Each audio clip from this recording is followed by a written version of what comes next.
leave you laid out on the floor. Try to duck and roll, hit and miss, now you counting stars. Should've practiced more, should've hit the mask, get out that mo. Claim that you're the best. You gotta show me, son. Actions over words, baby boy. Is you real or what? Talking way too much, world come. Back sports, talking way too much, world come. Back sports, talking way too much, world come. Back sports,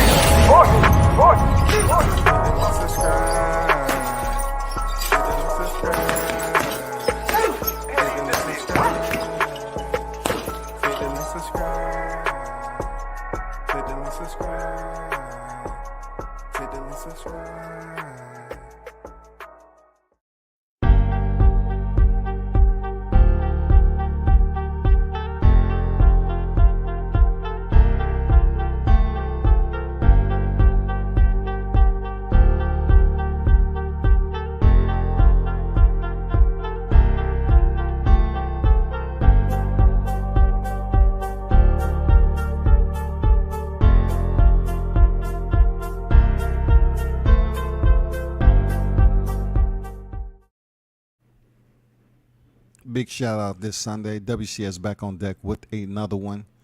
Big salute to the supporters as always. You already know. We got a hot one. But let me first get to the chat. Mr. Pass on deck. I definitely want to get some more people in the building. You know what I'm saying? Because this is going to be different than most. I just have to address this on a Sunday, man. You know what I'm saying? Let's start out with the first day of the week. You know what I'm saying? So it can be pure, authentic, genuine. And those who know and follow me all this time, they understand. They know what it is. So hopefully everyone's Sunday is going great, man. You already see, am I my brother's keeper? You already know, for anyone and everyone that understands that phrase, I have questions today. You know what I'm saying? I have a bit of questions that I need some answers to. You know what I'm saying? I want to speak to the people. I want to let them know certain things that bothers me. Yes, sir. WCS, I want to be able to have a dialogue to my listeners and explain to them why I feel the way I feel about this situation. You know what I'm saying? You see the description on there, and you know what I'm saying? For those of you that really haven't read it, Dead Game Boxing, what's good? Farewell to Deontay Wilder and Bill Haney. Self-accountability. I will attempt to articulate this as best as I possibly can. But when you're speaking to an audience on this YTC, people run with it. They don't listen and retain it. All they do is send links to certain people so they can tune in. That's okay. That's okay. Run tell that. If you choose to run tell that, that's cool. That's fine. I don't have a problem because that's the way it is. That's the type of society that we have and listeners that we have on this in this community. It's okay.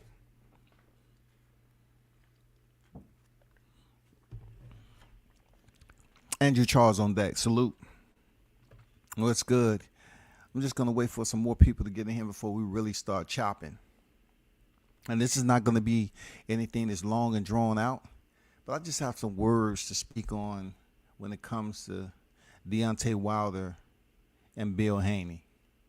I really do. I just have something. It's not something I'm getting off my chest. This is how I feel as a man in life. I have the intestinal fortitude and the courage to speak up, especially for things that I don't feel is correct. You know what I'm saying? I don't feel it's healthy. And I totally understand, as long as I've been living and the people I've having to dealt with in life, when you come to situations and crossroads in your life as this, people are not going to respect you for speaking up about it. They just not, because they know I'm one of those people that's pretty much stood up, been vocal when I need to be vocal. It's not a follower. You know what I'm saying? I'm not that guy. But this is going to be a very important live, man, because I feel some type of way about it. You know what I'm saying? I don't have that tranquil type comfort that I used to years ago about this situation. I don't. A lot of months has passed by. You know, a lot of things have happened in between, and you really have to like. For some people, you know, it's okay for them to just sit back and allow a situation to consume them. Don't say too much about it. Don't speak up. You know what I'm saying? Don't have enough courage to, but I do. I've always have. Always. So, first of all, shout out to Team Bomb Squad, man. You know what I'm saying? Shout out to the champ himself, Deontay Wilder. But today, Deontay Wilder, I'm giving you your farewell. One of my favorite fighters, heavyweight, has nothing to do with him personally. You know what I'm saying? It really don't have nothing to do with him personally. But I have to put in my resignation in supporting what Deontay Wilder has going on in the boxing community. You know what I'm saying? The reason why I feel this way is I know I've been around for many areas, you know what I'm saying? Many areas of media coverage when it came to Deontay Wilder. I put my road work in. I've traveled. You know, it has nothing to do with the lack of respect, any of that. You know what I'm saying? I respect the man 100%. I definitely respect him 100%. And like I always advocate for Wilder, I never seen him disrespect people just off the cuff. That's what he chooses to do because he ain't feeling a certain way, or he don't believe this, he don't believe that. I've been around him so much, man. Like I told people, he was my Muhammad Ali of this era. He is, man. He allowed me into his space and fight camp. And I will always remember that shit when he was reigning, defending WBC World Heavyweight Champion. That will always be special to me. Always. Me and him never really had a conversation except in an interview, which I always said was great. You know what I'm saying? It's great because I really don't converse with people like that unless, you know, I truly get to know you and everything. And you know, most of the time it's people that pretty much I built up a level of trust with. You can't build up trust with somebody that you're not even close to or you really don't know except from doing work. I'm talking about generalization. You're talking about doing work. But for me, I feel the point with Deontay Wilder where I got to tell you as a man, the man, it has nothing to do with you as a boxer. Because ultimately, even though you have an alias called the Bronze Bomber, it's still Deontay Wilder at the end of the day. Even though people criticize you for being the Bronze Bomber over and over and over again. I mean, they criticize you unlike you ever believe. You know what I'm saying? You done sat back and heard all this shit over and over again. But for me, and what you have going on with the LDBC, not everybody in the LDBC, but in light of how 78 Sports is conducting himself out here, I look at it like this, Deontay. You're old enough and mature enough to understand. It's people that's had an issue with you. You know, like Boxing Guru. Boxing Guru was pretty much saying he was the Wilder hater. I've never been a Wilder hater. But you walked up to that man and had a conversation to him and explained, and, you know, kind of get some explanation as to why he felt the way he did. And that's respect. You know what I'm saying? Me and Boxing Guru has had that in-depth conversation, and that's one of the most memorable moments of you interacting with anybody, because you was able to sit there and listen to the brother and understood why he felt the way he did. But for me, I'm not asking for a one-on-one conversation. It's all good. Like I said, it's not personal. But your attachment to 78 Sports is embarrassing. You have to check these brothers that's around you. So when it comes to people, our people, like you address with Radio Raheem, you told him you know. He wanted to ask you a question about your people. And he says your people too. So I'm telling you, Wilder, it's your people too. We all black, but the unity ain't the same. Our skin color may fade. You know what I'm saying? You know, our skin color may have that dark fade to it, but we far few in between when it comes to respect. You attach yourself to an individual who obviously don't have respect for the sport of boxing. He might have more respect for a dog than he do the sport of boxing. That's the choice you gave. That's the choice you decided to align yourself with him. Now, for a long time, I played my position. I'm cool with playing my position because I know what I need to do in that position. And I know how, if I want to go this place, that place, I know what direction, and I know how to get there.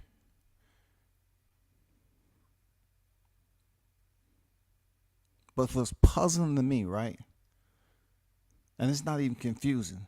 It just puzzles me when it comes to professionalism, when it comes to people always talking about how somebody act, their behavior, if they're a carefree individual or they're belligerent all the time.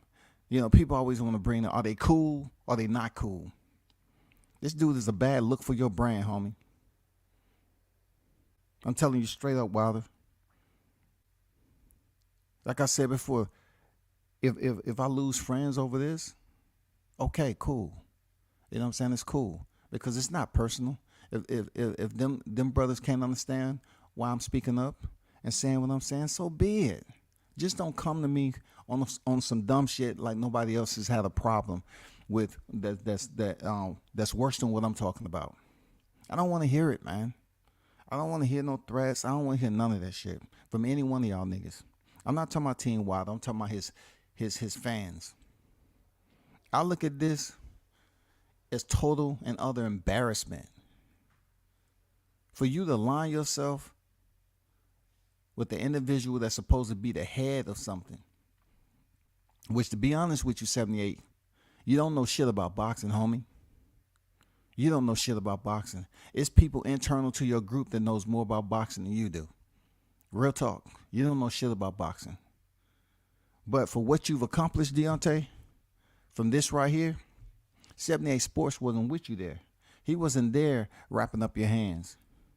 He wasn't there putting on your gloves. He wasn't there doing any of that shit. He wasn't holding your spit bucket. He wasn't putting Vaseline on your face. He wasn't stretching you out. He wasn't giving you advice. But I'm trying to just find out what's the attachment. Like, what's the attachment? You got a brother like me that did 20 years on the green side. But yet, when I'm out here covering media, I hear all this stuff that people say about this, that, and the other. Just because I ain't took a L in the streets, I ain't been locked up and all that, but I did 20 on the grind, and I got, stuff that I got to deal with from that. But when you was preparing yourself to go on this excursion and be one of the best boxers out of the Olympics into the professions, this dude wasn't with you. Why do you need him now? I sat and watched how you have aligned yourself. It's a difference between you dropping in and out and doing what you got to do.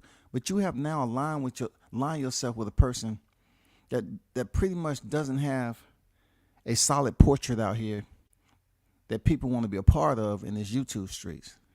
And the individuals that choose to be subservient, you know what I'm saying, submissive, and be underneath this umbrella of an acronym without standing up for themselves, I shake my head. I say they don't have that inner strength to do anything. That's just the individuals I really never attached myself to. This dude is embarrassment to who you are as a person, man. He don't stand up for black people the way you do. He's never been vocal like that. He never protested. He never had anything out here that went viral because you were standing up for your people. He's against his people. He want to try to violate someone and strip them butt naked for no fucking reason. He's never even damn broke bread. I had to pay this man money. He never paid this man money for support. I never tried to build up the guy's brand. He never tried to then travel somewhere and sit down in a fight and watch this dude fight. Hell, he barely even been to any of your fights, though, Wilder. He barely even been to any of your fights, Deontay. ever. Even when he was out there in training camp, he wasn't out there working like the real media content creators. Black Fight Fan was trying to do a thorough interview, man. You know what I'm saying? He's up there playing around and acting like he's lifting weights in the background. He didn't take this shit serious. Every time I came up there, I took the shit serious. Nobody had to tell me what to do. When they was establishing who would go in what order and all that, I never complained about shit. Never. I was appreciative and happy and respectful that I was, having the opportunity to cover the best heavyweight in the game. You know what I'm saying? But I never complained about any of that. People want to ask me this, that, and the other. If I didn't know it, I didn't speak on it. I didn't sit up here and derive a story on what I thought it would be. But I look at it like this, Wilder, man. You done put in a whole hell of a lot of work. And it's always respect. I commend you for what the journey you've been a part of. If you don't respect 1% of what I'm telling you, it's okay. Because I feel comfortable within myself. And what I'm saying, I'm cool. Without any compunction, brother, I'm good. But as long as you align yourself with this dude, 78 Sports, and what he's trying to push out here and say the LDBC is going to be a part of boxing, I can't help you out. I won't help you out.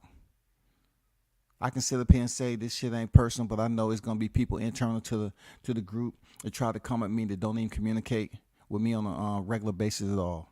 They don't shoot an email. They don't shoot a text. They don't do shit. You know what it is? I will let them know right now. Don't waste your time. Because if I don't talk to you on a regular basis, you don't reach out proactively, then we ain't got nothing to talk about. Don't hit me up. All because, you done heard me throughout the years render unconditional love and support for the Bronze Bomb and Deontay Wilder. Both of them. I sat up here and attended the fights, all that shit. No one can sit up here and tell me what I should and shouldn't say when it comes down to this topic. I have the damn right to sit up here and say I don't agree with what's going on with certain individuals aligning themselves with a group that don't have no structure, no leadership ability, and they're not respected when it comes to this boxing game. And how are you going to grow? How are you going to have individuals working for you, getting credentials so you can cover the fights? Where's this leading to? You know what I'm saying? How are they supposed to assist you to reach the next level? They can't. You know why? Because you already did this shit by your dolo. You've been here, did that. You was able to pilot this shit successfully through your hard work, blood, sweat, and tears. That's what you were able to do. He wasn't there. He can't get you there. He don't have what it takes to get you there. This dude is out here trying to convince people that he want to violate other black men. I think he's really into going back to the old school, to have his slavish mentality where buck breaking was a part of it. Because I just can't understand his mindset that he would say what he said about Terrence Crawford for no damn reason, just because he don't like another black man.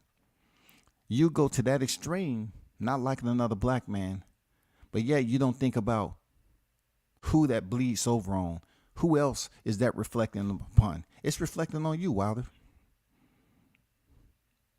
It's reflecting on you. You have somebody up here talking as reckless as that. And he has unlimited access for you to come over there and speak to him about boxing and what's going on in your life. He's not representing your brand. You know one thing in the core, Wilder? They always told us we was a Marine 24/7. That doesn't mean we had to wear our uniform, but we just had to conduct ourselves in a way that once you're out of uniform and you get out on liberty, you need to make sure that you think about and really process your decisions. Don't make stupid ass decisions that's going to affect you as a Marine, because whatever you do is going to come back to the base and you're going to have to pay the consequences. But see here, A lot of niggas don't want to hear about the military. They say you work for the white man and all this other shit. And that's where this comes into play with what you did with Radio Raheem. You might need to go back and listen to how powerful that was, what you did with Radio Raheem, and understand the power that I'm giving you right now, that I'm trying to send your way, about how it looks in the opposite direction of aligning yourself to 78 Sports, who's out here being complete fool. Someone can get on the mic inebriated and verbally wish a violation upon another man for no damn reason. He's supposed to be representing and be the lead of a group that you have aligned yourself with. They have no structure. I can't say everybody. I don't even know all the members of the LDBC. But I know people on the YTC know who they are. They know who they are. But if there's going to be fighters, there's going to be black men like you and Bill Haney who align yourself with these guys.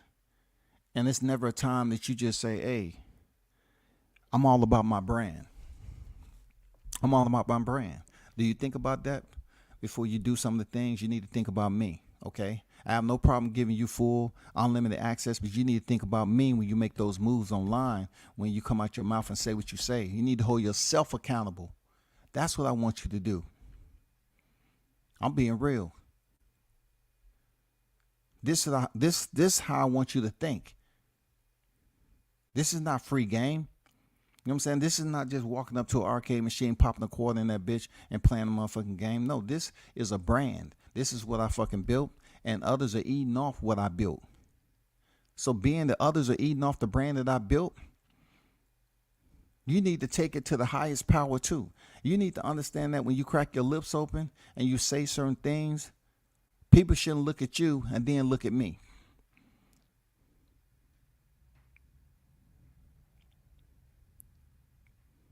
Your words should be powerful enough when people come to me and say, hey, yeah, I like what's going on with so-and-so. You know what I'm saying? I understand why, you know, you're aligning yourself with him, why you support that man and everything. He's doing really good things for the sport of boxing. If he ain't doing good things for the sport of boxing, and you're currently still active in boxing, and you're on your way to making a second run and getting that championship, how is he benefiting you on that journey? How the fuck is he benefiting you, bro? Let me let you listen to this shit right here, bro.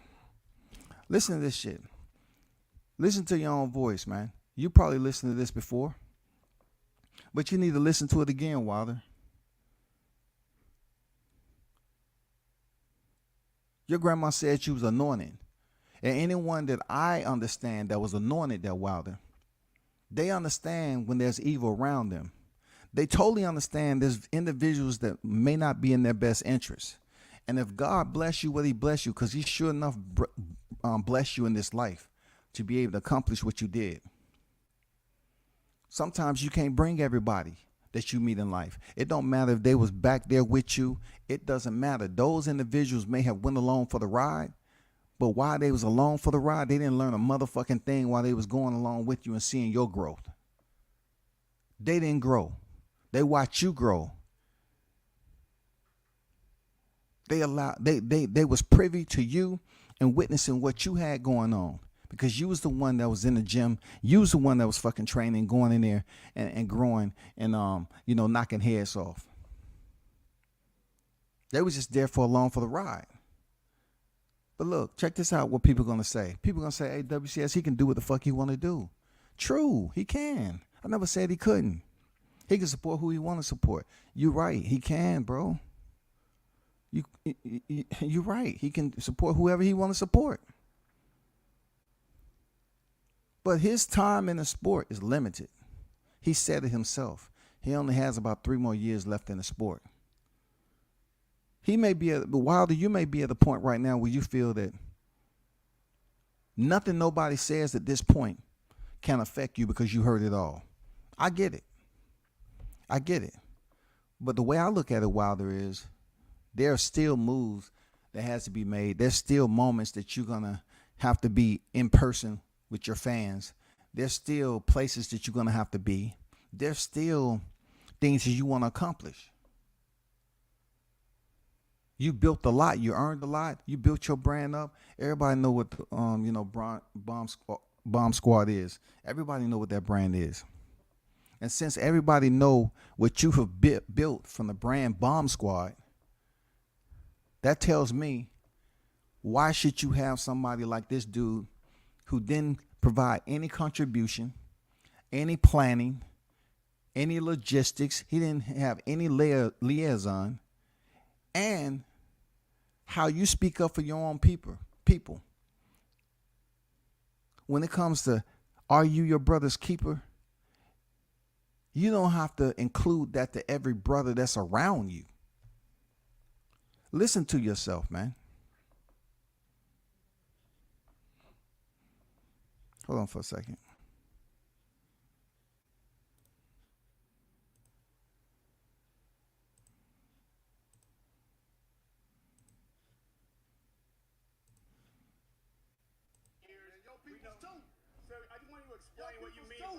You know what I'm talking about. Y'all all know what I'm talking about, man.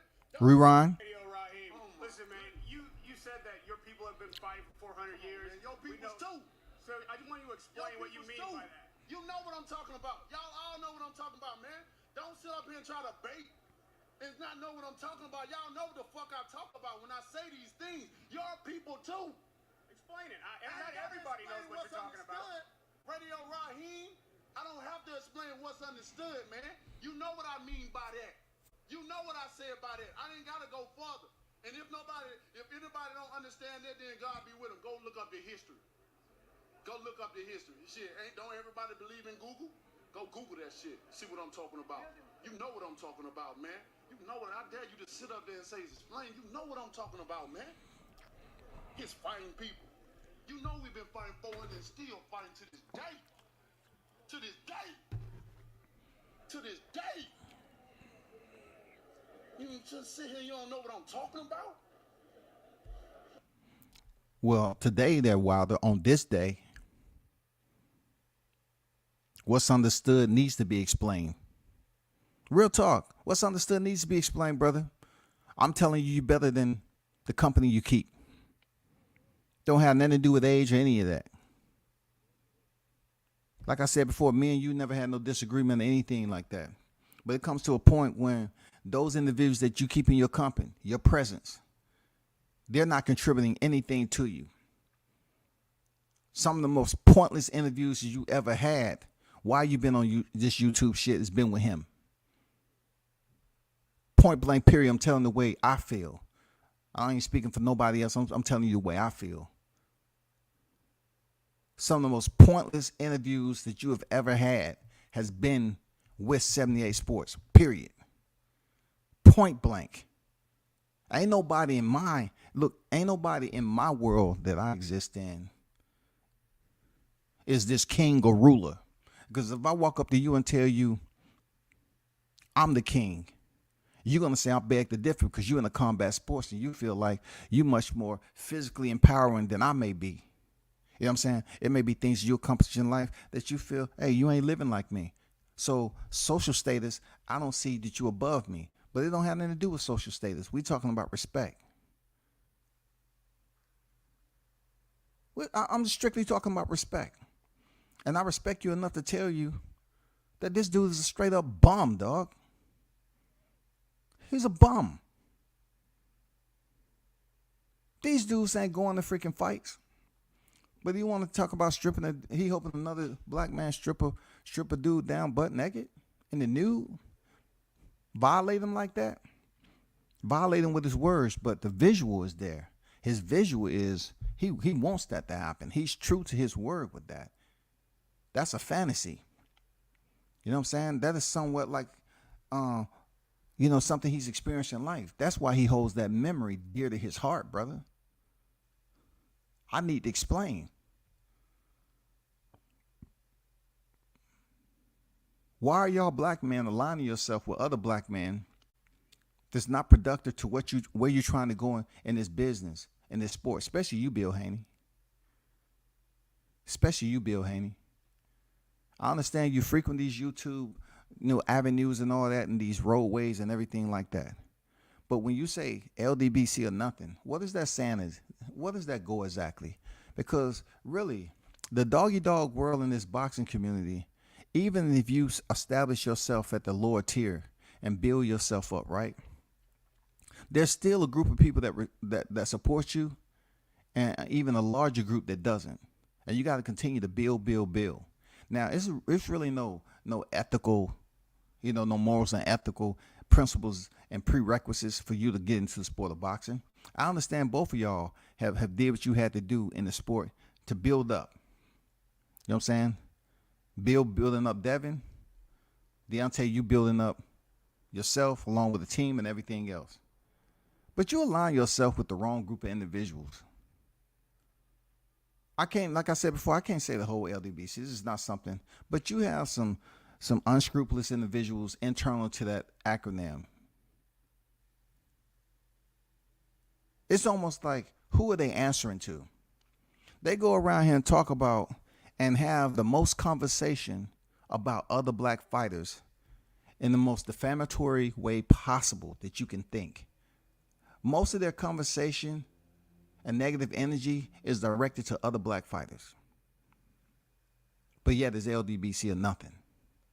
How the fuck is that make sense? How is it going to make sense coming up on the new year where February is when all the black people are supposed to get together in unity and put their fist up? We supposed to become a union at the beginning of the year and then fuck off the rest of the months, 11 months of the calendar year. We supposed to fuck that off. I'm telling you, brother, this is pointless. You aligning yourself with a group that has absolutely zero contribution and a positive stance when it comes to business or just the morale of boxing. It makes no sense for you to do that. And me as WCS, whether you appreciate what I'm saying or not, I can't lend you my voluntary support. I can't do it no more. I'm not gonna do it. That has nothing to do with you coming up here being successful in whatever you do in boxing, brother. But I'm done. I'm out. I'm not sitting up here supporting when I'm watching this play out for months and months and months. There's no accountability. It's no fucking accountability. It's no accountability. None. Zero. Motherfuckers just keep on talking crazy, reckless. I'm just talking shit. Nobody's holding them accountable. And then, you have other people that'll come up to certain content creators and try to put them in the misery. I say, no, don't fucking put me in the misery. Don't put me in the misery. You can't find one video where I wanted to be or I chose to align myself with that. Never. I see a brother like myself that can think, make his own decisions, play his position, be respectful, and that's what it is. Without being a motherfucking soft beta ass nigga. I can do that. But what I've witnessed so many times on this YouTube shit is that niggas will go on here and they continue to speak any way possible and say whatever they choose they can say internal to that group, and no one holds them accountable for shit. So I'm asking, who's in charge? If it's nobody in charge, the inmates running it, they the ones just walking around here saying and doing what the fuck they want. But yet all of a sudden you have these individuals that's saying, shout out to the Almighty. I've often asked myself, what's almighty about a group of individuals that has no leadership? They're just going around, making moves, saying what they want to say, acting the way they want to act, and there's no accountability. Who's the Almighty, though? It has to be much more to an outro. The words have to be more profound by the actions of the individuals that continue to vocalize them. If you're going to represent something, represent it with standard. Standard and motherfucking structure. What's the standards, man? Deontay, what's the standards for which you support this group? They're They're not raising you up. The PBC didn't even want to approve them for credentials, bro. You had to make that happen. So if you got individuals in this group that cannot really support other fighters naturally and get approved for credentials, how are they benefiting the sport? Just being online talking shit? Being extremely biased and pro channels, pro fighters this, pro fighters that. You know, they picking names who they want to support. That's pro this. That's not a good look for you, man. It never has. It never really was an interest of mine to speak up on it. Because I wasn't in the way. You know what I'm saying? I wasn't in that traffic. I wasn't in that traffic. I can never be perfect supporting you, Deontay, because the people that you have aligned yourself with, they plot and scheme all the time. They plot and scheme all the time. They don't have the cojones or the courage to step up and say something right or wrong. They just going to stay and go with the rhythm. That's not me, bro. You have too many reckless, loudmouth chumps in this particular organization that gives it a bad eye's view. You know what I'm saying? The whole aura, man, the way it exudes itself.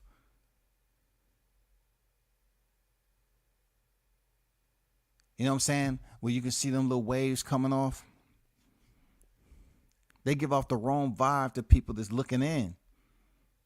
Everybody has, their own words on what they want to say about it. And it's not good. You better than that. You want to tell Radio Raheem and you want to be intense when you said, you know what I'm saying? You can tell by the tone of your voice that you meant every word. I'm asking you to remember what you said.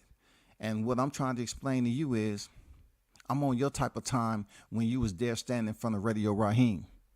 What's understood does need to be explained in this because you do support your people. And just because all your people look like you, right? There's nothing wrong with that.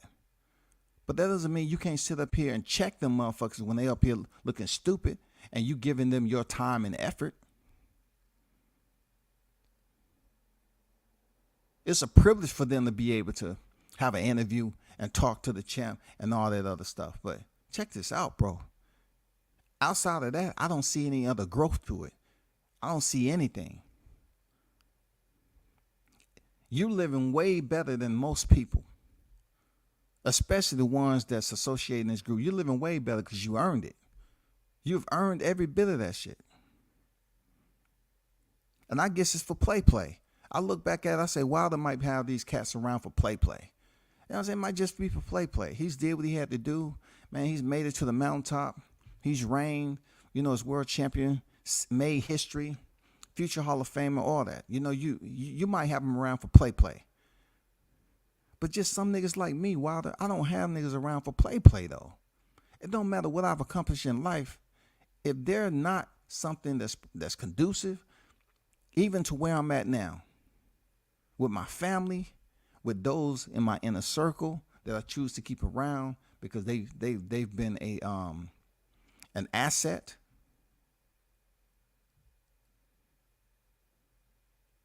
What is the purpose of having these cats around? They're embarrassing. This nigga's embarrassing, man. He's not only embarrassing to the Bomb Squad brand, though, Wilder. He's embarrassment to black men. Real talk. He's an embarrassment, bro.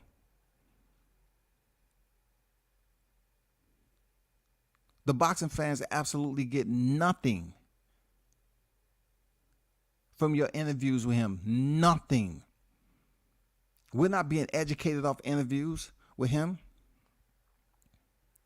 If you want to have some solid interviews, there's plenty of other channels that can interview you, man. But they don't get the opportunity because they may feel some type of way about who you align yourself with.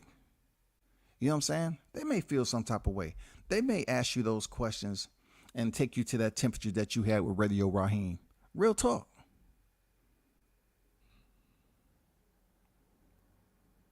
But I'm telling you, if anything, you know what I'm saying? Hey, you the pilot. Your wings are spreaded, man. You know where you're trying to go. You know what lies ahead. You're on the hourglass right now when it comes down to this boxing game. You're on the hourglass. You said it yourself. Since that hourglass gives you short windows, man,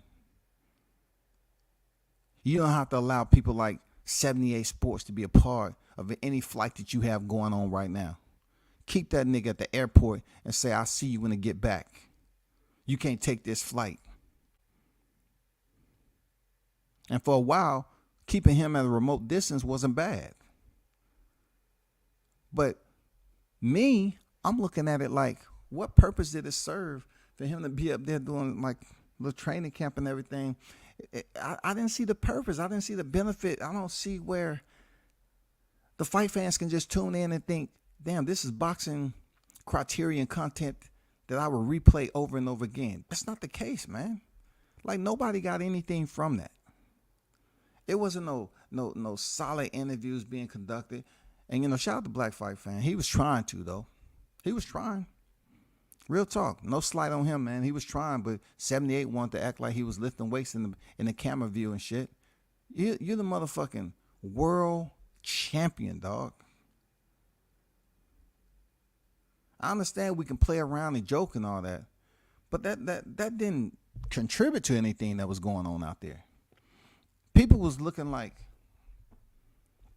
where was the media scrum? What's going on? Where did it all go? You know World Combat Sports is out here. When have I ever not went up there and treated your name in the best light possible, the brightest light possible? Where did all the media attention go to help raise you up even more than what you are on your return? I don't get it. I don't get where your direction is right now, man. Like, how did it all go away? You battled out. You banged out, bro.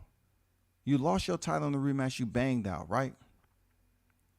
You went in there for another trilogy. I understand the way you was feeling towards Tyson Fury, but not your fans, bro. Not the ones who rock with you heavy. Where did we go? What did we do? We didn't do shit. We didn't do shit, man. Where was the media scrum?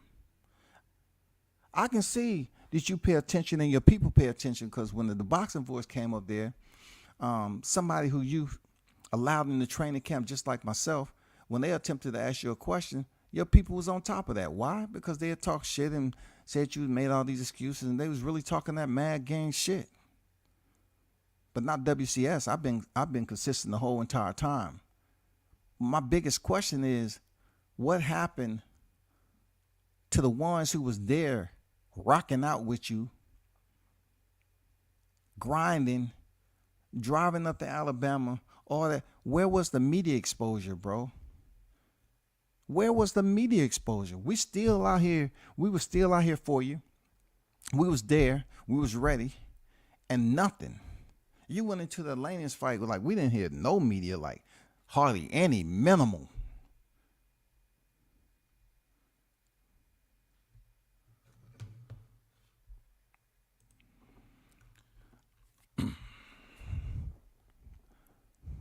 Dead Game Boxing, Mr. Pass on deck. I don't know what Dank talking about.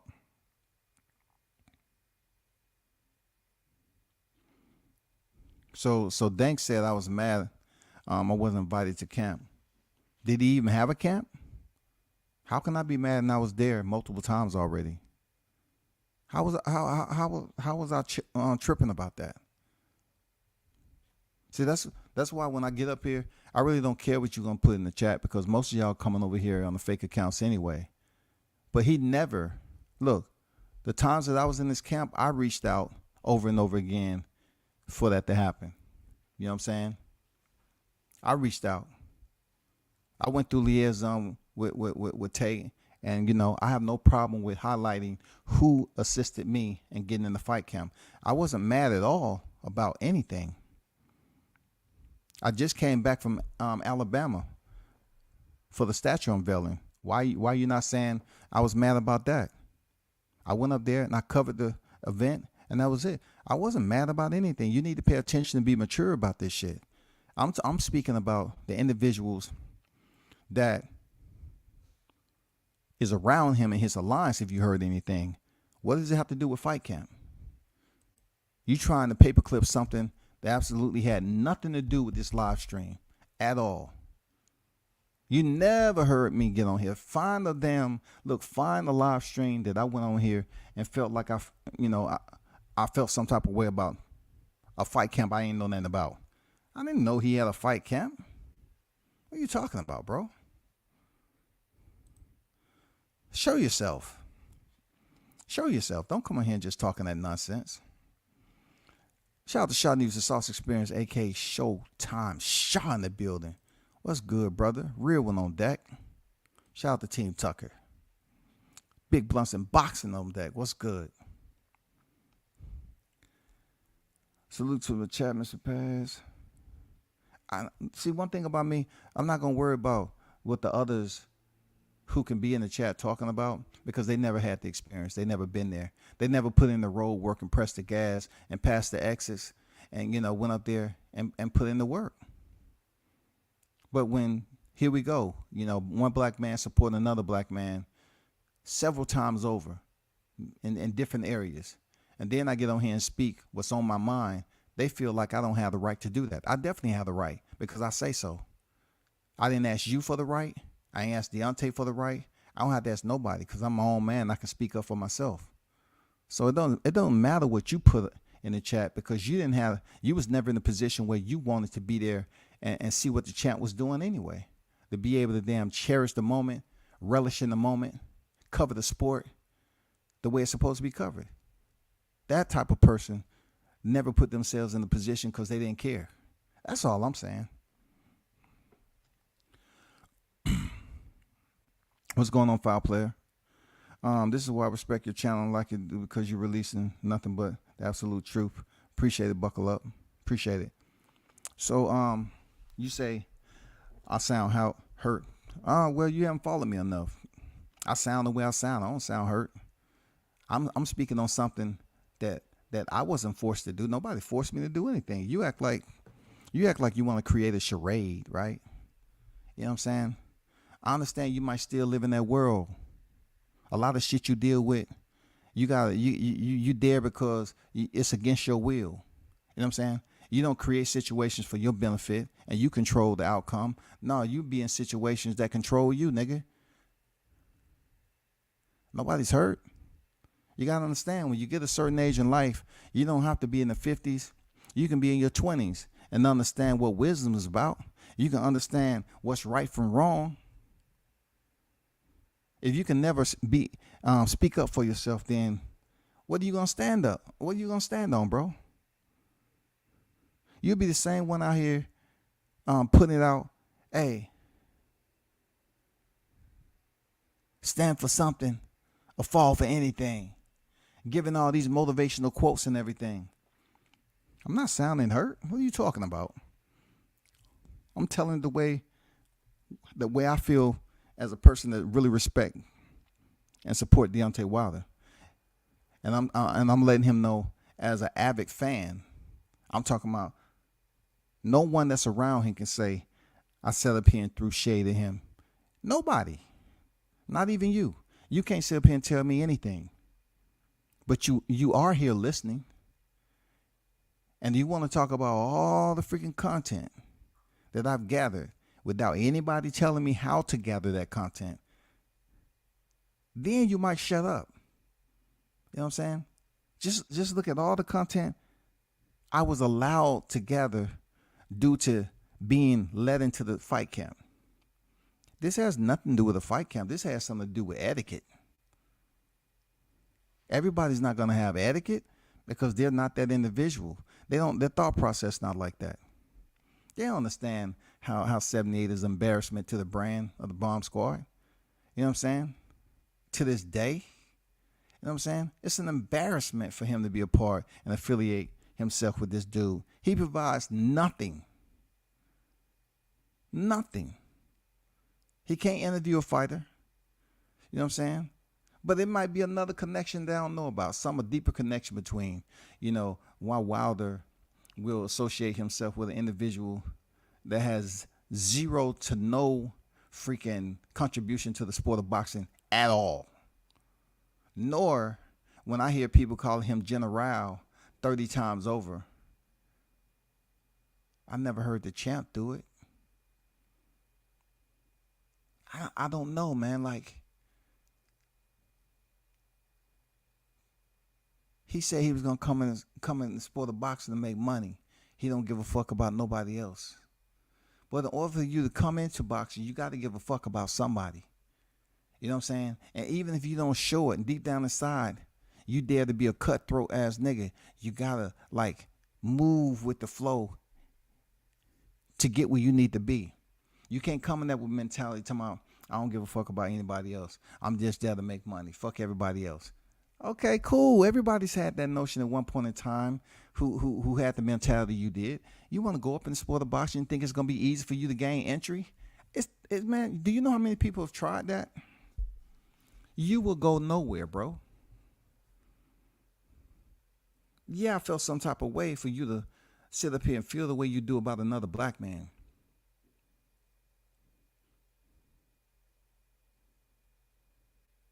Are you your brother's keeper? I'm just curious. Are you your brother's keeper? I'm talking to you, 78. Are you your brother's keeper? Because when I hear people go to the extreme to humiliate another black fighter or black man on this YTC, I'm asking, are you your brother's keeper? Or if there's a partial group of brothers that you're willing to go the ins and outs for. What is it, bro? But you're not irrelevant in this. I'm talking strictly to Deontay Wilder and Bill Haney. For Bill Haney, y'all been able to accomplish a lot, come from the back, all this. But what's crazy about this whole situation as a black man myself from the South, when I initially came over there, like you said, I had good intentions being from the South and much older. Me and you around the same, age group. I did. And that was genuine shit. But then, you chose to align yourself with one of the worst individuals too. I didn't know what the affiliation, what was the motivation really, I don't know what the motivation was to why they have to have an individual for them to attach themselves to that's absolutely bad all the way around 360. Bad for everything you got going on in this boxing profession. Totally bad. I'm talking about back then. So pretty much the people around you try to slight me. You know what I'm saying? They tried to come in here with negative energy when I was actually trying to help the son out. And Devin ain't did shit to me. This ain't about him. This is about you, because you the one put that damn LDBC or nothing. You have chose to align yourself with a what you call a speed bump. The only thing about this speed bump is it's certain people that's gonna show you how high that speed bump is when you're trying to make moves, when you leave 35 and go to 40, or if you choose to go to 47. You're gonna continue to have struggles, man. You're gonna say, man, I know these tires I checked the air and everything, they was good to go. But damn, the ride ain't smooth as it should be. You finding that out the way the ring treated you. They didn't put you on the list. That's paperwork. You know what I'm saying? That's administrative paperwork.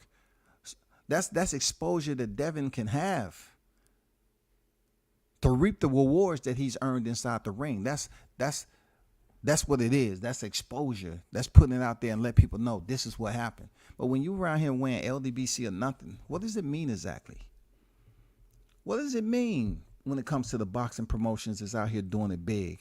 Are they going to look at your picture and feel that you're promoting something that excites boxing in a way that they want to be a part of it? No. They looking at that shit. That shit don't bother me. What the fuck? No way, no how.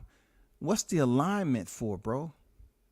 For you and Wilder, like, why align yourself to a group that has no organizational structure? Now, I'll put Fight Hype out there.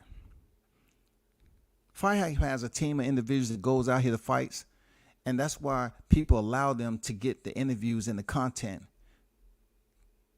They have organizational structure. They have built that up. They have over 1 million subscribers, bro. They have over 1 billion views. They move as a unit. That unit understands what's the process, man. The process is to go in here, gather the content in the most professional way possible, bring it back, let's disseminate it out to the public, and so that the viewers can continue to gravitate to what we have going on. That's what they doing. But see, I can't say Fight Hype is an all-white organization. It's not. It's some other ethnicities that work with Fight Hype. You know what I'm saying? Floyd Mayweather allows Fight Hype the exclusives. The difference between Floyd Mayweather and you all is that he has aligned himself with a professional media segue. So when the content is dropped, he know that shit's going to be disseminated out to a large fan base. Not the case with the LDBC when it comes to 78.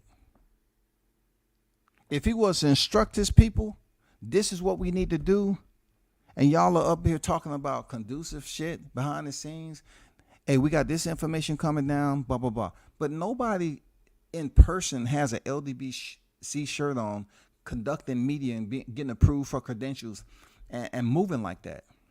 As black people, everything we do as a collective doesn't have to be sloppy, messy, and disorganized. We don't have to have that shit like that. We can be organized and productive and move as such too.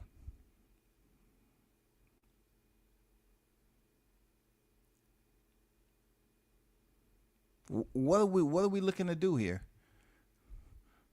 What is the POA? What is the plan of attack, man? What is the end game? What is the MC? How are we supposed to go about disemboxing, man? When you say LDBC or nothing, I'm trying to find out, what does that mean? Is it just a shirt with letters on it? So you're saying you support the LDBC? Who is the LDBC exactly? You jumping on and doing interviews with him, where does it go outside of that? Because you got to have an audience that's willing to be in attendance and willing to share the content and is willing to pass positive information word of mouth to somebody else, or hit the share button and share it on other platforms. But it's restricted because they don't fucking know what's going on. They don't know what the fucking objective is. Are you supporting boxing or are you supporting hate?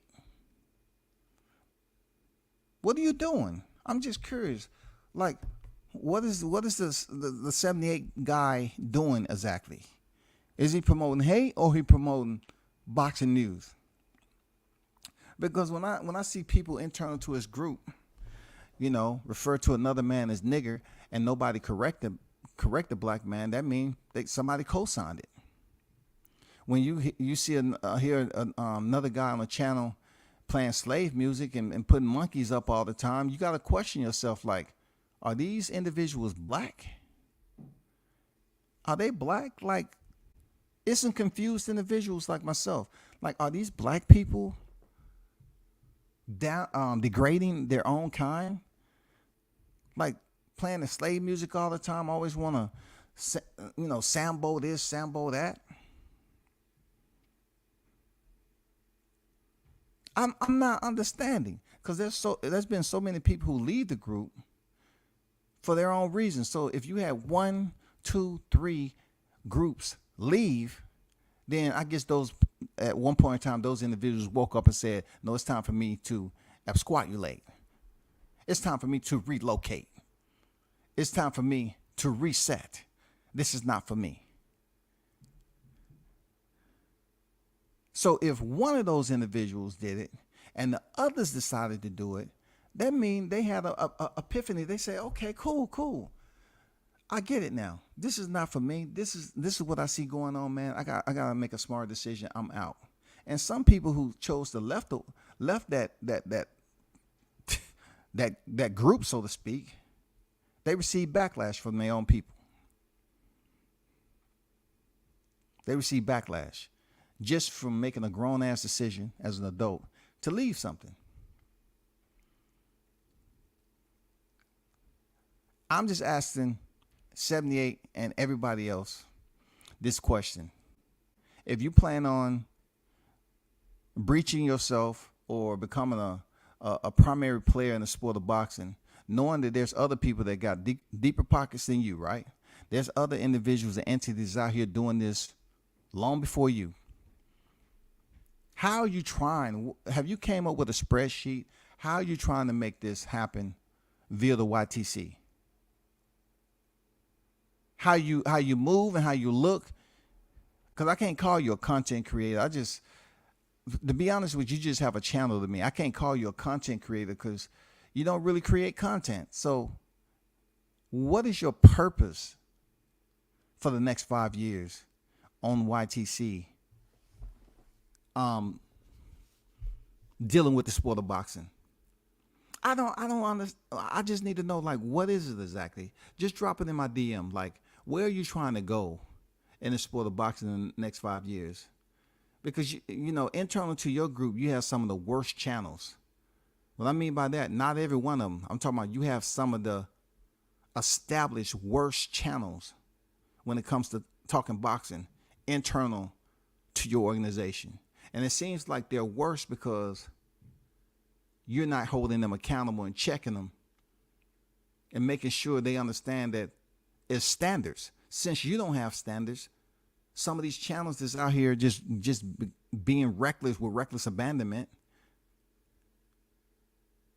they're not tightened up. They ain't trying to do better for themselves, period. So what I got to say is what I got to say, man.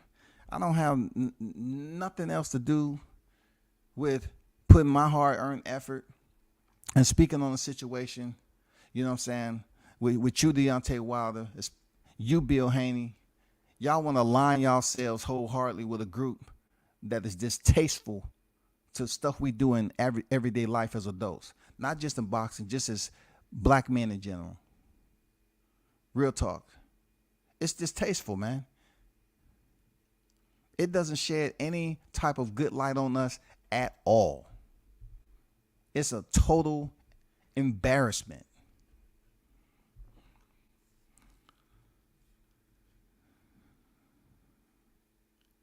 They're a bunch of fans who are living their lives through fighters they idolize. So people would say that. People may say that about me. Like, I've had my fighters that I support heavy. I don't idolize them, but I support them heavy, and I've had the opportunity to cover them. But also, I know that I haven't been the only voice that has had an issue with them. If you're in the spotlight and you're a celebrity, guess what? It's nothing wrong with somebody speaking up because they have respect. I respect the shit out of Deontay Wilder for what he's has done. But yet, when you get up here and speak the way I'm speaking, people sit up here and say you feel, oh man, he's sensitive, he this.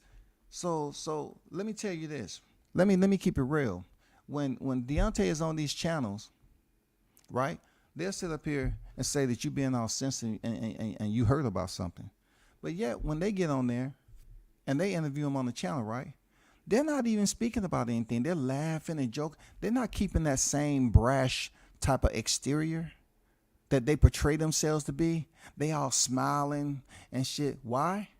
Because they do. They are a fan of the fighter. They are. They come up here when the fighter ain't on or a Bill ain't on, because it's different. I can't put Bill in conversation with Deontay though. But when Deontay is they smiling, they being respectful and all that. So if you can do that while the champ is on there, you so respectful. Why can't you do that to other fighters? Why can't you do that for other black men in general that's on this YTC? If you're gonna be all humble and docile and laugh, oh champ, wow, champ, oh yeah, no doubt, and you being all nice, soft-hearted, but then after that you want to rah on other black men. Why didn't you do it to Deontay? Why you didn't ask some hard questions on him? Because you faking. It's a charade. You know it's a charade. Y'all want to play hard with everybody else and talk about who you don't like and what they haven't done and all this other shit. Why you ain't acting that way against all black men that come on your panel? If you're not able to interview a large group of fighters, how are you supposed to grow? How are you supposed to expand your brand? Once again, how are you supposed to expand your brand if you just associating yourself with Deontay Wilder and Bill Haney? How are you supposed to expand your brand? How? And for you, Bill Haney, it is a risk for you to do this. You know, you finding out with Ring how they didn't put him, and he should be on the pound for pound. He should be. Real talk. It's hard to have a decent conversation of maturity with these men when you're being critical. They ain't quite got it. You know what I'm saying? They want to call you all sorts of names behind your back. Prove it. People are going to continue to deny entry. I'm just letting you know, Bill. They're going to continue to deny entry. See, Deontay don't have to worry about that. He's established already. They can't deny him shit. He's going to get his fights. He's going to get paid. And he's going to do what the fuck he's doing because he's earned it. But for me, all I'm saying is I can't really support him no more because he's aligned with the guy I don't respect. I've sat back and watch it, and I decided to speak up about it. Whether people like it or not, I don't care. I don't fucking care. All I know is it's fucked up. It's a bad look. And when it comes to black media content creators on YouTube, people frown upon it. I've heard the talk. I've heard people come up to me and criticize Deontay. You know, I heard people come on here just because they don't like the way he fight and all that, and they try to take the shit out of me. You know, I've had conversations on Fight Week where individuals say, hey, you know, you're a Deontay Wilder fanboy, huh? I say, define what a fanboy is. Because you and I both had a fight. So I ask them, who did you come here to see? They'll tell me. I say, so are you a fan of the fighter? Yeah, so you're a fanboy, huh? You can't sit up here and continue to say people are fanboys, and they supporting the fighter. What are we covering the sport for if we don't give a fuck about the fighter? You got to give a fuck about the fighter. All the times I've seen Deontay in public, I tell people I've never seen him disrespect anybody. The most have I ever seen him, you know, really get down and check a motherfucker is what just happened with the boxing force. That's it. And that's not off the strength of him giving them the access previously. He gave them the access. It gets to a point where people want to criticize and say what they want to say. You know what I'm saying? They want to say what they want to say. They want to, you know, because constructive criticism is not always received that way. So he checked the dude and said, get out of here with that. Okay, cool. We don't know what was it all for. I can just tell you from what I heard and you know, when I started to see it all play out and go down and the people that stood with him, I was one of the ones that stood with him when he lost. So for everybody that would get in the chat and say stupid shit, that's not the case. When he lost, I was still there. When he went in there and lost again, I was still there. This has nothing to do with his performance. This has nothing to do with him as a fighter. This has something to do with his affiliation. I'm not on board with that. I've been in leadership roles in my life, in real world situations. Like I said before, as a teenager, I used to carry top secret messages. As a teenager with a top secret clearance, I used to see Colin Powell on the regular. I used to see high ranking officials on a regular. That was before the Pentagon was hit by that on the terrorist attack. I used to be up in the Pentagon 2 o'clock in the AM delivering shit, walking through the halls on my own. I was a part of real world situations. So how people perceive me in this boxing game, it don't matter to me. They say he a square, he this, that. That don't mean that shit don't matter to me, bro. I've been to the DMZ. I've been to the militarized zone where it separates South and North Korea. I've been there.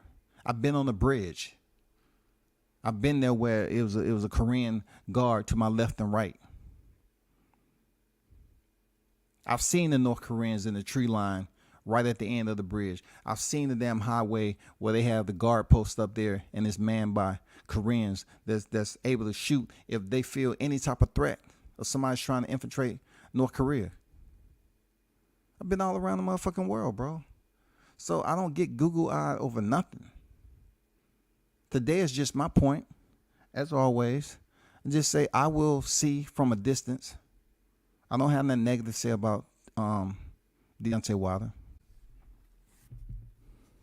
But you'll be just fine without 78 Sports. You'll be just fine, brother. You will be just fine. He has nothing to contribute to what you've worked hard for in this boxing game. Absolutely zero.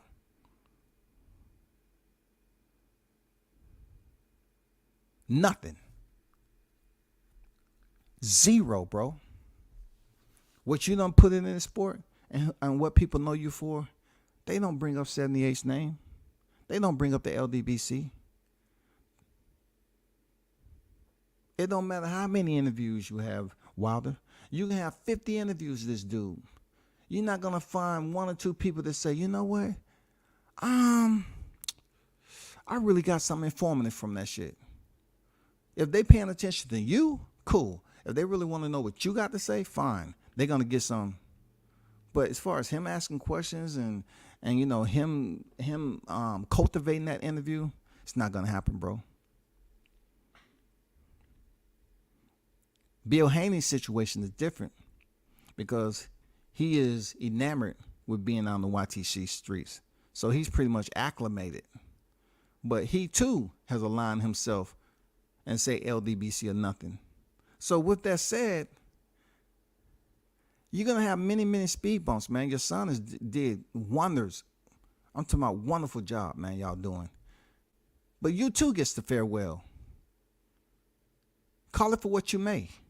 Y'all don't want non-biased, neutral channels to really attach yourself and align yourself with. You want to align yourself with individuals who's full of controversy, who pretty much take aim at other black men in the sport of boxing and other black fighters. I'm gonna disassociate myself too. I don't have nothing else. I don't have no other support for that. Bill, you know, it has nothing to do with you personally, but I have nothing else to say on that. Y'all go ahead and y'all tell me how that shit works out. Please let us know, man. Because I know a lot of shit has changed over the last couple of months. Last several months. A lot of shit has changed. You don't want me to go into detail, but hey, man, you'll find out. You know what I'm saying? You'll find out. And for those that's going to feel some type of way about it and go in somebody's DM and talk and, you know, really be agitated on what they're hearing, think about what you're doing now. Think about and look in your phone and say, do I have any text messages from WCS? Or look on your IG and see if you have any damn contact or text from WCS. If the answer is no for both, you shouldn't feel the way you do at all. If you don't visit my lives, and this haven't been a media paradise for you, then don't act like it was an oasis before, goddammit. You know, just stay your ass outside and damn do what you got to do. You don't have to damn support it. You don't have to comment on it. This ain't no hate. This ain't no spite. This ain't nobody being antagonistic. This ain't no jealousy. None of that. Speaking up for my motherfucking self, dog. That's all I'm saying. Speaking up for what I see.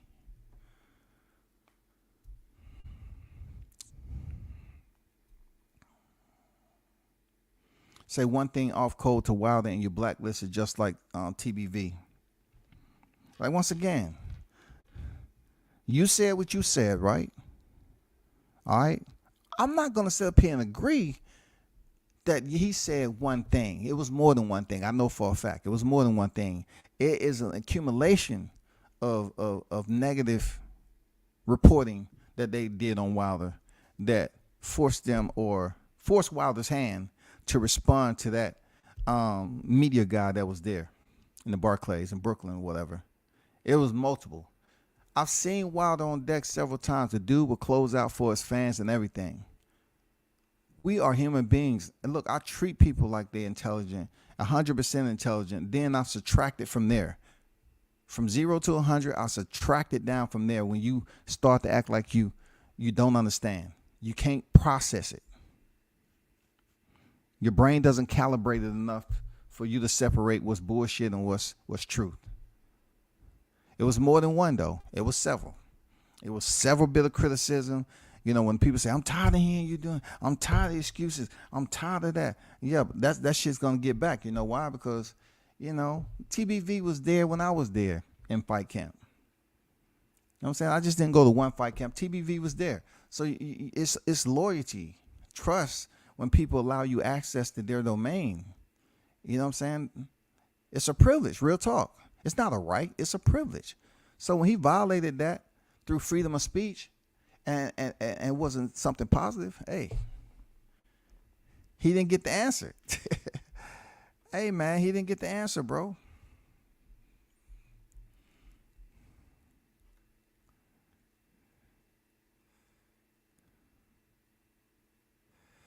Blood boxing, what's good?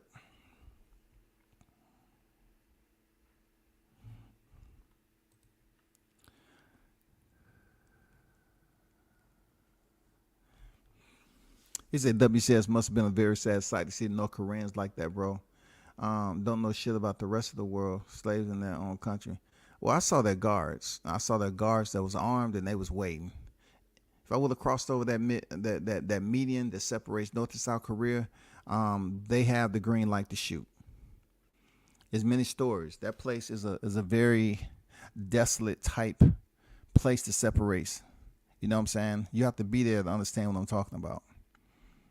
You know?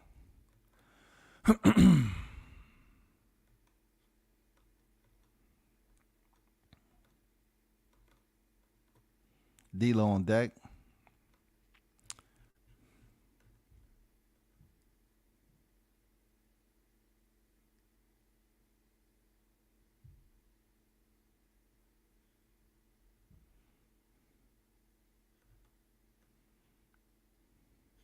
But yeah, that's why I'm at with it, with this, because nobody, when I went up there for the statue unveiling, right? I didn't carry on the conversation with Deontay Wilder. I wasn't trying to be in the pictures. I was up there pretty much to just cover the event and keep it moving. You know, I wasn't trying to be in everybody's picture like Diddy. I was there to cover the event. I can tell you who I didn't see there. I can tell you who I didn't see there. You can put that together yourself. So I'm just trying to find out, like, you know what I'm saying? Like, if there's commitment, where were you all in one of the most memorable moments to his career in Tuscaloosa, Alabama? I didn't see a huge presence at all of the LDBC. I didn't see it, bro. Where were y'all? Where were y'all, man? I don't understand. Like, if the champ is giving you the privilege for interviews and all this, you can't come up to Alabama? You didn't get word? You know what I'm saying? Blue didn't tell y'all, or he was trying to be covert ops, mission secret, goddamn James Bond himself, talking about people didn't know he was coming up there. See, that's the point. Y'all don't have no communication. He didn't tell y'all, hey man, let's all go show support to Deontay. See, this ain't about that in particular. But I'm just saying, you internal to the group. Why then someone pass the word and say, let's all show the champ support and go up here and make it happen? I didn't see it, bro. Real talk. I'm gonna be honest. I did not see a heavy presence. This is a grand moment. This is a grand fucking moment for him to have a statue, to have himself enshrined in the heart of Tuscaloosa. I didn't see the LDBC up there heavy. That's what I'm talking about. What are y'all? What are y'all? When it comes down to it, what are y'all, bro? Wilder, I'm asking, what are they, bro? What are they? Because people sit up here and look at the views of my channel and say, well, he ain't doing this, his channel ain't big, but they know I supported you. I supported you more than the LDBC supported you, real talk, as a collective group.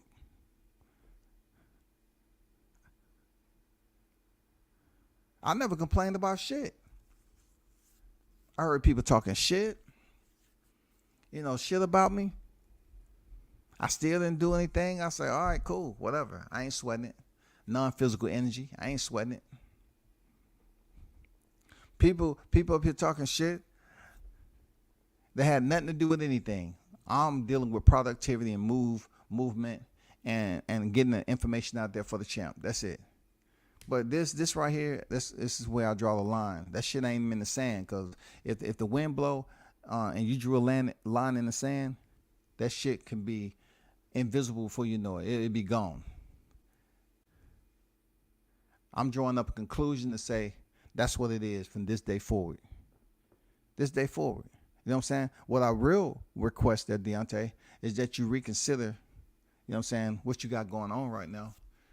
Because these guys are not productive, nor are they healthy to content distribution on the YTC when it comes to boxers and the sport of boxing. That's the same thing for you, Bill. Now, not every channel, but the channels that the people know what I'm talking about. The channels that people know what I'm talking about. That has absolutely no productivity to the growth at all. You know who I'm talking about, period.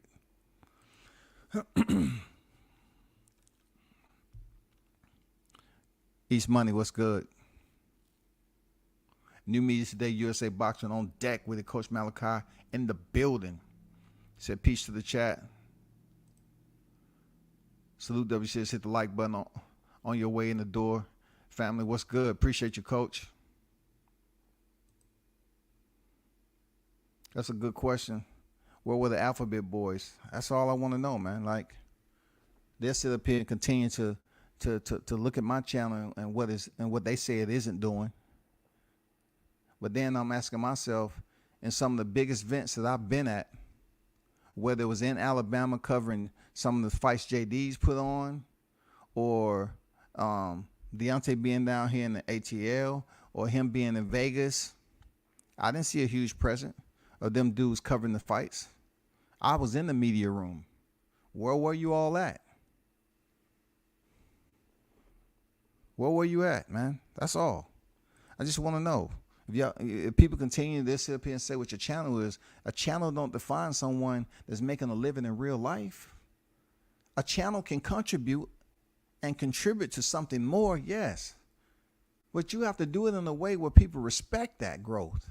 They say, I respect what I have to be there. I have to tune in. Coach Malachi going live, I want to see what he's talking about. You have to have that type of attraction to someone's channel to hear what they're talking about.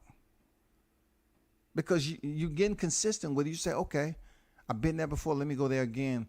And then you get familiarization, you get acclimated. You say, okay, I'm on board. I'm good. I'm signed on.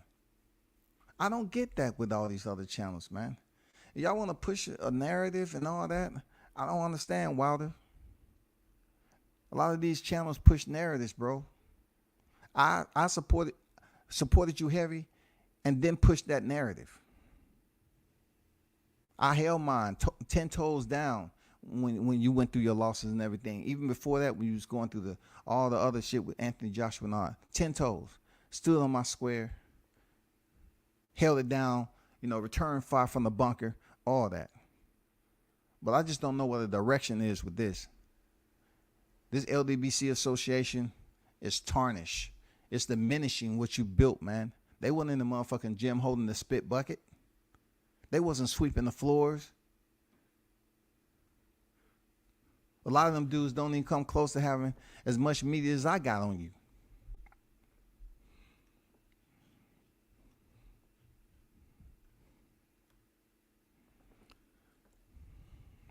Boxing Nerd 101 on deck. Salute. Sir Ken on deck.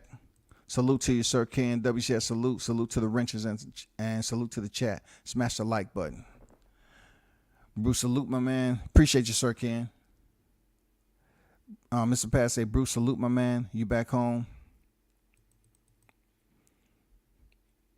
But we don't have to take it too far from where it's at right now. It is going to be what it is, man. I just felt that I had to come out here and give my farewells and salute. It's been a pleasure there, champ. You know what I'm saying? But as a service member, as a USMC retiree, as a man in general, you know what I'm saying, that went into the service at 17 years old, I had to make decisions early. This is no different. I just feel like when it all boils down to it, I understand what my impairment would be if I was continue to go forward with this, knowing that I disagree with you aligning yourself with a person that's a motherfucking black eye to boxing in general. He's talking about coming into boxing doing what? You're not going to come into boxing and do a motherfucking thing, dog. You're not going to have no growth in the sport and have fighters that want to come see you. For what? How are they going to get paid? You think it's not enough fighters out here that's getting taken advantage of? You say you was just coming in here to make money. How you going to make money unless you spend money? How you going to make money unless you spend money in this boxing game? You going to get a sponsor? How's that supposed to work? You going to get your favorite fighter to give you a sponsorship? Even if Wilder chose to then sponsor you on anything, once again, like I say, the presentation has to represent his brand accordingly. If you don't represent the brand accordingly, it's going to be problems. Know that. Real talk, know that.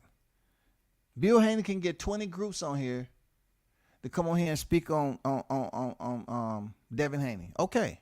But it's also 2 or 3 individuals in positions that have the key to either give you that exposure or not. And if you concerned about Devin Haney being on the pound for pound list and the rankings and all that, which I know you do, and he earned it, then they know how to pull and strip you of that. They know how to strip you of that little exposure and make you feel some type of way. For them to tell you to put that ring title in the mail is disrespectful. They don't care. And you aligning yourself to these people, it's going to get worse, bro. Mark my word. You can say whatever you want because Bill love using bitch ass nigga all the time. But Bill, I'm being absolutely truthful with you, bro. It's only going to get worse. It's going to get worse, man. The inclement weather is going to get worse with this situation. Watch what I tell you. You may be able to navigate yourself through some waters here and there. But you're not going to be able to do it for every obstacle that's put up there. Every type of inclement weather and storm that you experience, you're not going to be able to get yourself out of when it comes to the 78. Sports TV. He don't know anything about boxing. It's funny how they have all these people up here to say, well, so-and-so been around for a long time. They want to talk about views and views upon views. What is the template that you can give to people? You know what I'm saying? That will honestly say, let me take this template and let me use it for myself in order to grow. Where's your template?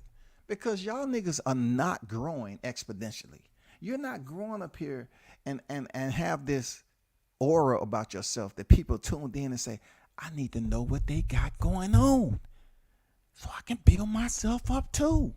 They're not doing that because y'all not working as a unit. The LDBC can be 5 times bigger than what it was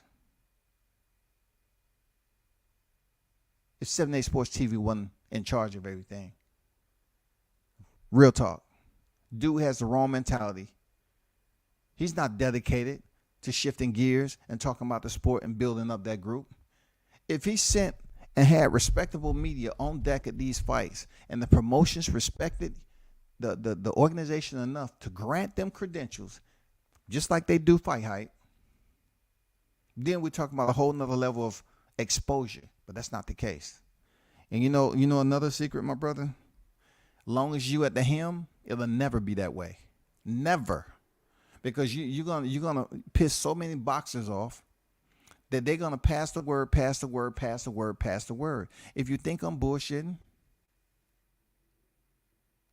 all you gotta do is look at how certain people is spoken up and they're no longer with that promotion. Go ahead.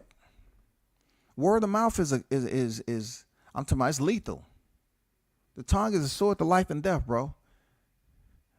Fighters speak to one another. That's something you're going to have to deal with. If you want to align yourself strictly with PBC fighters, Bill, I'm surprised that they're still supporting you and y'all signed with Top Rank, the very promotion that they was calling the damn plantation.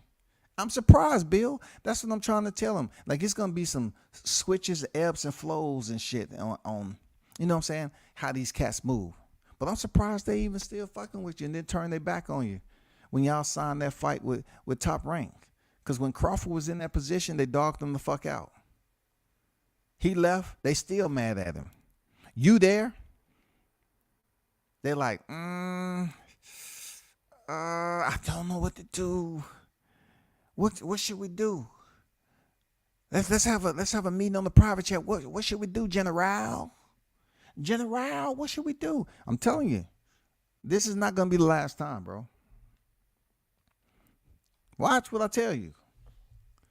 It's gonna be a whole lot of plotting, scheming behind the scenes, especially as Devin go up here and fight Lomachenko. Watch what I tell you. Watch what I tell you, bro. Man, that's all I got to say on that, man. It's not something that I was planning to go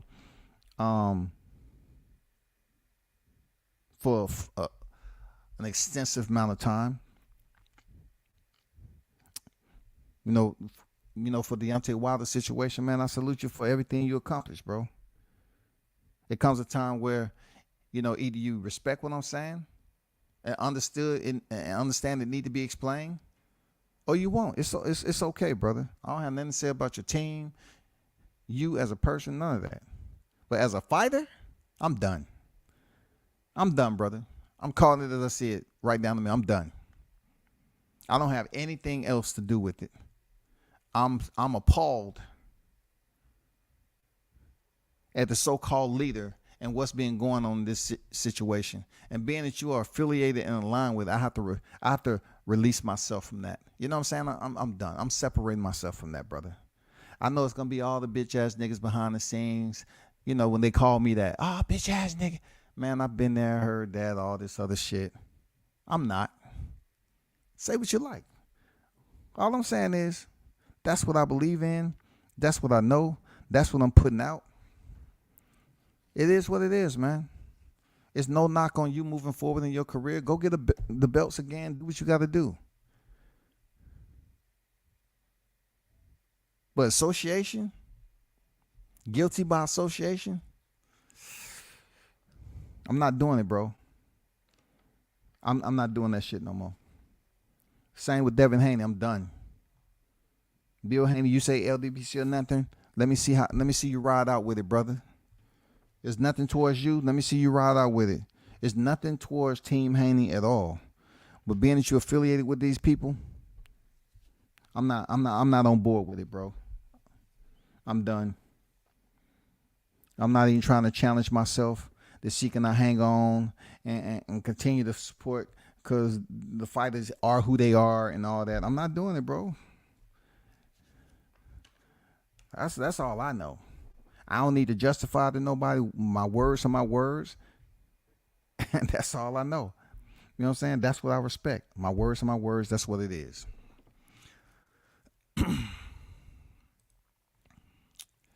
Let me take this down and move on. Let's see. Appreciate everyone that's in the building as always. The WCS supporters, man. Those of you that pulled up and stopped in, appreciate you. I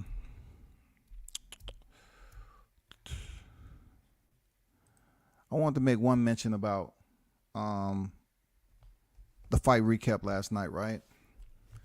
So I want to talk about the Lomachenko fight with Jermaine Ortiz. That fight was close to me. That fight was real close. Vasyl Lomachenko, people big him up however they choose to, say what they want to say. They want to call him high tech. I call him low tech. You know, he put a lot of miles on his body, staying in the Olympics, and they wasn't quite sure if they wanted to make him a professional yet. So that's why they came over here and had some professional fights that's not recorded. I looked at Jermaine Ortiz and he looked impressive, you know. But what I didn't hear, right, is, you know, people talking about how they was former sparring partners. Like Jermaine Ortiz sparred Lomachenko to get him prepared for Richard Comey. So that wasn't no one sparring session. That was plenty of them. I didn't hear anybody talking like they were when Haney fought Deontay Wilder, right? So after the fight, you know, Devin Haney's in the ring, of course, and I listened to Lomachenko say this. He mentioned how big Devin was, right? And he made a point for it to be a concern of his. And I'm thinking to myself, you're a three-weight champion and you choose to fight at 135. Now, you totally understand your own fight night. You're not in between fights. Your own fight night. So you yourself rehydrated the way you chose to come into the ring. And Devin fought like, what, 2 weeks ago or whatever? He's in between fights. He don't have that schedule just yet. He was waiting on you. I think Lomachenko may be feeling some type of way and questioning whether he can go in there and beat Devin Haney. I think when he was in that position with the WBC title, I just believe he didn't want to fight Haney because he felt that he wasn't a big draw, wasn't going to do any good for him to, you know, put him on his resume. And see, look, switching over to Teofimo Lopez. This is the black and white when it comes to boxing, so to speak. Not so much the race, but I'm just saying the way people look at things. Like Teo really haven't fought nobody, but they wanted Teo more than they wanted Haney for whatever reason. They wanted to fight Teofimo rather than they wanted to fight Haney. Now that Haney has picked up the belts from the fighter who beat Teofimo Lopez, and he's undeniable, the undisputed lightweight world champion, I think he doesn't have that easiness about him than he did back in the day when he beat Luke Campbell for the WBC title. He had a sense of easiness to say, okay, I know I can beat him, but I don't want to fight him. You know, he's boring. He's this, that, and the other. Now that he's went over there and won that shit in the Aussie double, he went over there and he was 2-0. Now he want to talk about weight. And everybody hype and praise Lomachenko for being this guy, but he has a lot of excuses. Let's reiterate. Let's revisit that shit. When he lost to T.O., he was talking about his shoulder, right? And he was talking about the judges was paid off, right? Right? Now I got to bring this up too now. We knew that they was going to bring in the war to boost up this fight and make him a hero. Dudes like me that put in the time I did, I feel a little bit about it, but I don't, because I served in the U.S. He served in a whole nother different country. He came back with all those suitcases, and I'm saying to myself, you just don't go to combat with suitcases. Let's be real. You don't. You go with sea bags. If you're really going to the battle, your uniform is your camouflage, your utilities. You don't go over there to go out to the nightclub because you in combat. So that kind of, you know what I'm saying, it was a little bit a gray area for me. Because if you say he didn't, people, how dare you? He fought for his country. I did too. Okay, thank you for your service. But he fought this. You know what I'm saying? They come off like that. But I'm looking at Lomachenko, right? They bigging him up. Giving him the camouflage. Venom did a camouflage fight kit from him. With his wardrobe and shit. He goes in there. Didn't dominate. He didn't dominate. But he did get the win. He handed Ortiz his first loss. But his concern for Devin Haney's size stood out to me. Because I'm like, if you have it, you have it. Stop making excuses for everything that doesn't appease you. If you're going to be an elite fighter at the top of the class, man, do that. Continue to go in there and display your skill set and what everybody give you plaudits for. Continue to go in there and do that shit. Don't keep complaining about every motherfucking thing. Shoulder, the judges was paid off. He's a heavyweight. He's so big now, this, that, and the other. Dude, God bless you with your height. Now, though you may not find it a blessing, when you was on top of the world and people was looking at you like, oh my God, this dude is amazing. He's the second Muhammad of Ali. He's this, that, and the other. Come on now. You got to take the good with the bad, Lomachenko. You either going to fight him or not, bro. Because at the end of the day, the weigh-in is the weigh-in, Lomachenko. The weigh-in is the weigh-in. You either going to give him the opportunity because you're willing to do anything and everything. But like Haney said, what did he say? He had to make sacrifices. He had to go over there and get this shit the hard way. And guess what you're going to have to do? You're going to be the D side, dog. You're not going to have an easy motherfucking negotiation. You're going to have to take incredibly minimal when it comes to your purse. He's going to benefit off this shit because he's trying to recoup that money that he lost fighting Kambosos for 2 fights with the contract he had. So when it comes down to it, baby, don't go up here and start complaining about how big somebody is and they compete and they're the current reigning defending undisputed world champion in the lightweight division. People don't hold him accountable for that shit, bro. Dude make an extremely amount of excuses all the time. He could have made that a whole lot better, man. He could have made that. He could have hyped it up and said, I'm ready. I'm ready. Let's go. I'm ready. I'm ready. I came here, did what I supposed to do. I got the win. I'm ready. I'm ready for you. Not, what is this? This is heavyweight. This is super heavyweight. There you go, making excuses. That's why I say, man, you cannot sit up here and satisfy everybody if you team Haney.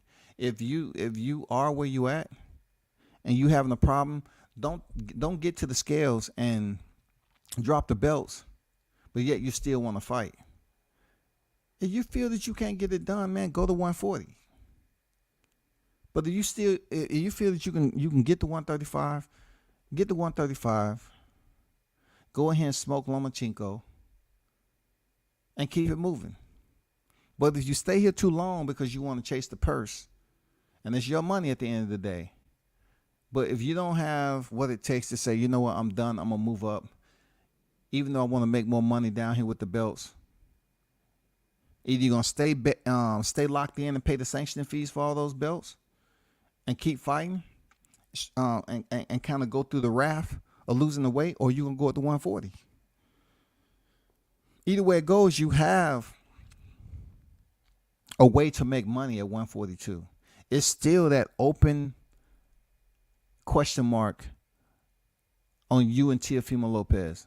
People still want to see that fight happen. They still have that question on who will win between you and Teofimo Lopez. That's the question. Seriously. People want to know that shit. Bruce Gas, Boxing Jazz, and more in the building. What's good? Bo, Seal, Starling, Witherspoon, Password. Jannard Hill. Salute at World Combat Sports. Also, don't forget Usyk was in the Ukraine war, and Usyk is still the unified heavyweight champion without a tune-up. Loma should not have any excuses after his tune-up. None. But I don't want to convolute them being over there in their country, because there's some people that's died, man. It's bad. It's real talk. It's bad, man. It's bad what went on over there. But people are not holding Lomachenko accountable for his excuses. Excuses all the time, man. Excuses. This is the guy that was being all theatrical, when he was fighting his good friend Richard Comey and waving to his corner to say, stop the fight. Stop the fight. Being all theatrical. You're not him no more, man. You've never been a knockout artist. You are a top tier fighter. But let's be honest with ourselves, man. Like, they mentioned Gary Russell Jr. and Rigondeaux. You know what I'm saying? As your main opponents. Even Teofimo Lopez, to be honest, coming off the Richard Comey fight, he wasn't well established in his career. You was on the pound for pound list. He gained a lot of clout off beating you when people didn't give him a chance. Now you in a position where, yeah, you earn what you earn, but now you got to go in here and see if you truly deep down inside want to fight Devin Haney. Do you truly want to fight Devin after seeing him come over there 2-0 off the Aussie double? Fuck the excuses about the weight. We don't want to hear none of that shit. Bro, step in the ring and touch gloves and let's go. Because you're making up a whole lot of excuses, man.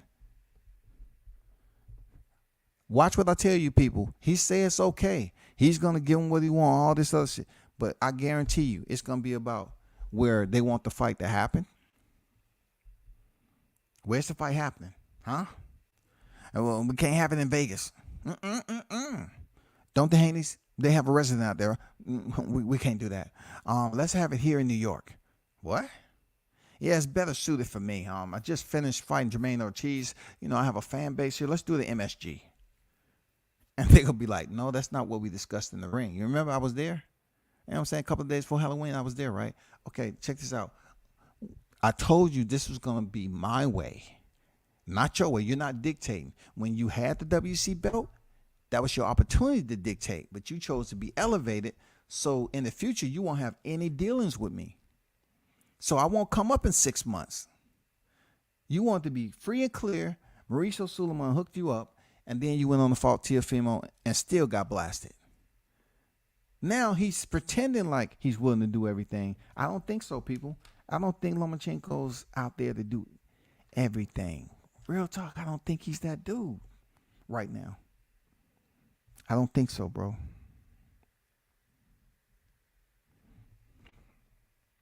Lomachenko is their one. Lomachenko is their one. I get it, and I understand it, but I'm not trying to hear it.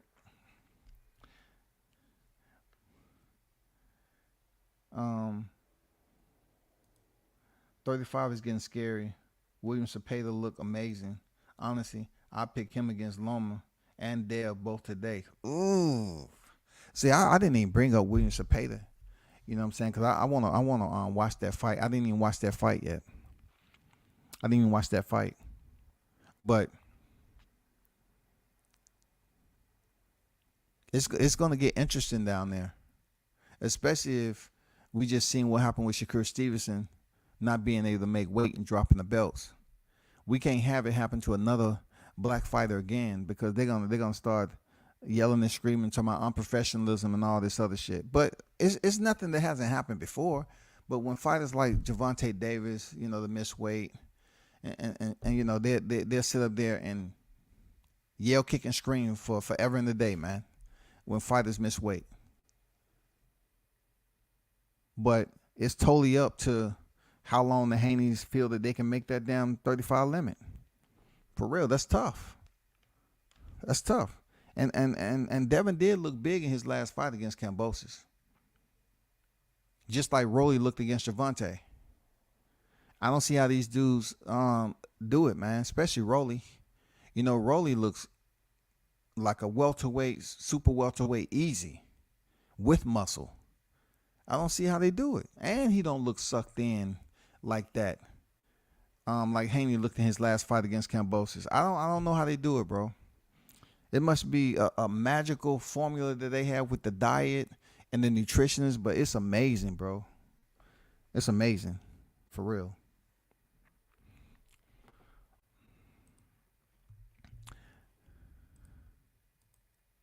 So we done got the word right. And this is my final topic on this. We've gotten the word right about potential with Crawford and Spence, right? And I done looked at I don't know how many videos of people putting out, going through the thick and thin, ins and outs about what they believe happened with the fallout of the fight. I mean, I swear to you, man, it's so many people that's putting out videos and they have all the answers to why they believe the fight fell apart. They would go back to videos upon videos. Back in 2020, this was said. Right there, we knew that so-and-so didn't want to fight. I mean, you got people just not even paying attention to what's evident. They wanted to be a suspense novel. They want to put all these scripts in there, and they paint their characters, Crawford, Spence, and they put them in position, and they damn go off the script. This is what happened, and this is why it happened, and this who was responsible for the fight not happening. Jesus Christ, man. They really continue to leave out that Errol Spence is not the boss. It's not the boss. And then when you factor in Keith Thurman coming on the scene, he's an in-house fighter. He ain't never went nowhere. Keith Thurman never went nowhere. So if he's the next one in line for Errol Spence, so be it. So be it. Be the next one in line for Errol Spence Jr. So be it, man. People, it's really a hard no on disliking Keith Thurman. Like, yeah, he's went through his process of being unified champion, being out of the sport for a long time, being out, sitting on top of a hill, playing an instrument, finding himself getting married to a woman he only knew for a short period of time, but he says love is love. Okay. Then looking a little shaky against Pacquiao. Went in there and looked okay against Mario Barrios. You know what I'm saying? Now, through the Al Heyman system of transient, he's positioned himself to be at the top of the ranking system for the WBC. What some travels that is. Like, you barely did anything in your last two fights. Real talk. You barely did anything. You got off the canvas against Pacquiao, and then you had Mario Barrios. Nothing special to the point that you should be sitting up there in the WBC. And once again, people, I remind you on how influential the WBC is when it comes to boxing. Mauricio's a shaker and a mover in the game, bro. He's a shot caller. Al Heyman is a shot caller. Why do y'all continue to act like Errol Spence was in charge of his decisions? He wasn't. Al Heyman was making decisions. It wasn't too much that Errol had to do. He pretty much understood a roundabout ballpark figure where the digits was going to be. That wasn't the issue. The issue was how much was they willing to compromise with Terrence Bud Crawford. So being that we know what we know, the fight fell apart. Al Heyman was making the calls. Terrence Crawford did what Terrence Crawford was supposed to do. Ask the questions. If it was to see the books or ask could he approve expenses, all the details of someone who's business savvy, who isn't trying to see themselves fall apart by signing their life away at this point in their career. Very, very smart. Very, very smart, man. Salute to him. So when Keith Thurman, if he's the one that's next, so be it. Cool. The only thing we're really concerned about now, they're gonna release, like I said before, they're gonna release their attention off Errol Spence. And they're going to keep it on Terrence Crawford. Now, a lot of people want to know if BLK Prime can pull this off.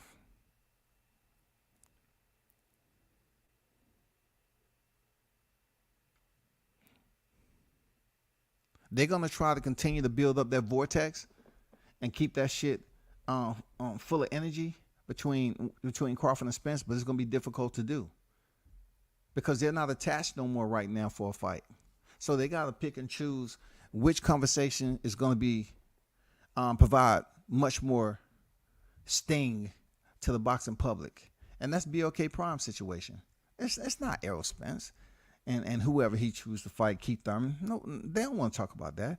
They're more concerned with BLK Prime because Crawford's their primary goal to talk shit about. Do y'all remember this right here? Check this out. Do you remember this text right here? I know people are going to screenshot that shit, but do y'all remember that right there?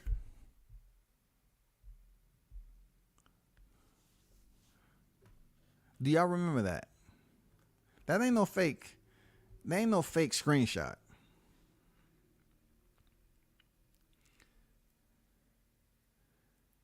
Breaking. Spence versus Crawford is a done deal. No matter who wins in Spence versus Ugas, a deal between Spence and Crawford for a fight at AT&T Stadium is done deal for August 13th. Boy, my hard drive, bro. I ain't gonna lie to you, man. Bro, look at this. Look at this text, man. I know a lot of people don't have this shit. You know, there might be some people that have this screenshot. But look at this shit. August, they was talking about. August, bro. So they talking about how it went back 6 months to June, right? So from the time, look, check this out now.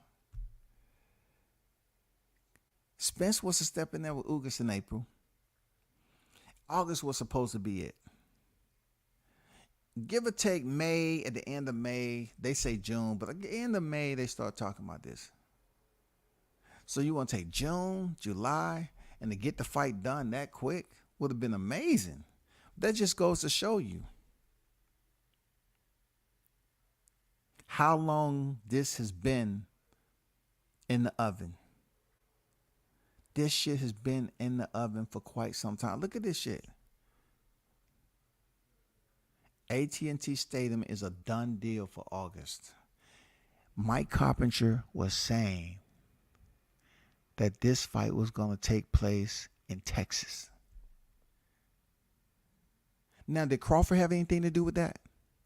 Did Crawford have anything to do with Mike Carpenter putting this shit out and say, oh, the fight's going to be in Texas? This is how long these names has been in the oven. And at the end of it all, people still point the finger at Crawford for not making it happen. Look at this. Carpenter came out and said the motherfucking fight was going to be at AT&T Stadium. Can you just look as a listener, one who is just hitchhiker to the information? Look at the information. This is before Spence stepped in there with Ugas. Word was released that this was going to be in Texas, y'all. So throughout all the failed information and false media incentives that taken place, this fight falls apart, and they still blame Terrence Crawford. Look at this shit, dog. Look, we knew that Terrence had been on record as saying what? He wasn't trying to go over here and fight in Texas, period.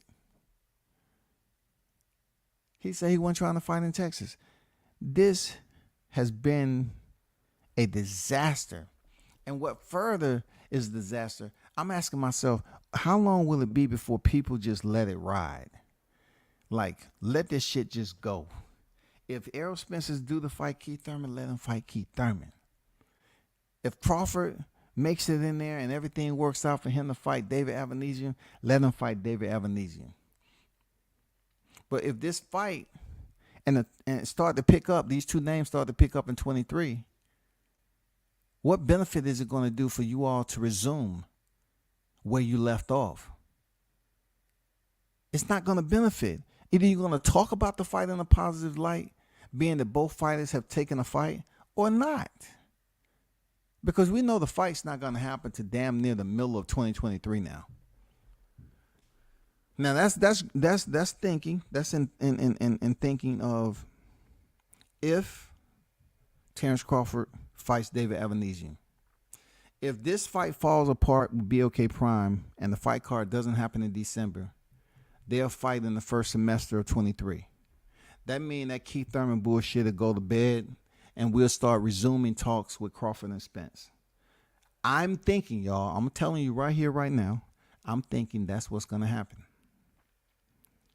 Real talk. I don't think that fight card, December, I don't think it's going down. I'm going to stand on mine and I'm going to put it out there. I don't think Crawford's going to be fighting in December. I don't think so. I don't know. I don't have faith in what's going on with the BOK Prime situation. I just don't have faith in the box rec schedule being removed. I haven't heard anything about an undercard.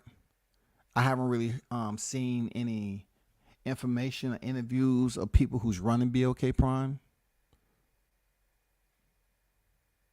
Too many people are absent.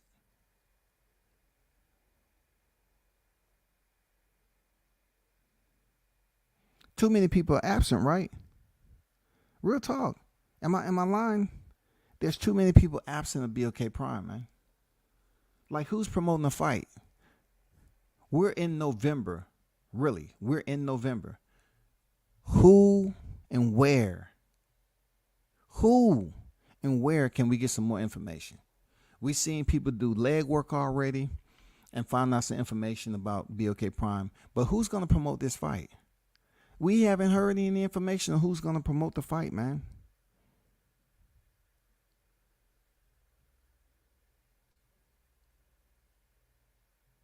How are people going to suppress their criticism for this and think that the fight actually going to happen and we don't have any type of promotion? We haven't heard anything, you know. Blue, let us know, man. Let us know. We see all the signings and shit. But we treat it like it's astrology. Unidentified shit floating around. Like, we see everybody signing, but what's really going on? Like, where's the undercard? Where's the co-main event? Where's all that? All we know, December 10th, across the way at MSG, we got a heavy fight card. We got a heavy fight card at Top Rank. A heavy fight card that's supposedly going to be on ESPN Plus. You think people ain't going to be tuned in for that? Hell yeah. So I'm telling y'all right here, right now, I don't think the fight's going to happen December 10th with BOK Prime. Now, I am imperfect, but yet I'm just letting y'all know I don't think the fight's going to happen, bro. I don't think it's going to happen. Like, boxing doesn't work that way. They just don't let something as big as this. Like, people really want to see if this fight's going to go down for $10 million for Crawford, right? I hope it does. But where is the attention? Like, where's the fight card? Where's the promotion? Where's everything else? Rashid, what's good? What's good?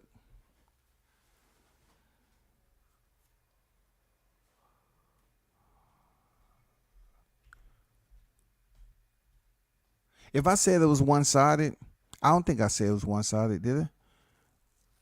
Did I say it was one-sided? That fight with Lomachenko and Ortiz wasn't one-sided. I don't think I said that. Williams Cepeda look amazing. Honestly, I pick against Lona and Dev. I don't know, Ghost, what you're saying about one-sided. I know I didn't say the Ortiz Lomachenko fight was one-sided, because that was far from the truth. It wasn't one-sided, man. You know what I'm saying? But as far as the Terrence Crawford situation, I am putting it out there. I don't think the fight's going to happen. I don't. I've heard of Kid Austin signing with him, Adrian Broner signing with him, but we haven't heard anything from the main event. The only interview I've heard with any team that's associated with that card, when I say card, I'm just speaking in you know, in a forecast. I've heard Fight Hype had an interview with one of David Avanesium's team member. Besides that, I haven't heard anything, brother. You know what I'm saying? In all truthfulness, deep down in my heart, as much as I want it to happen, I don't think it's going to happen December 10th. And if it doesn't happen, if Crawford doesn't happen, y'all, I'm believing that we will get some type of revisit for early next year with Crawford Spence. I think Keith Thurman sit his ass on the side and talks will begin. You know what I'm saying? For whatever. I know it's messy. Boxing is a messy sport when it comes to negotiations sometimes. But that's what I'm doing. That's what I'm saying. I think that shit isn't going to happen December 10th. I don't think it's going to happen. I'm trying to keep faith, but I don't think it's going to happen. Real talk. Kid Austin signed the Golden Boy, fam. I know this for a fact, my brother. Well, I stand corrected then. Why did they say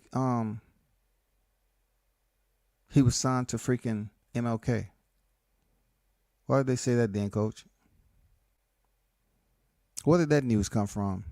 Wasn't that news put out there that Kid Austin was signed to BLK? I know I'm not tripping.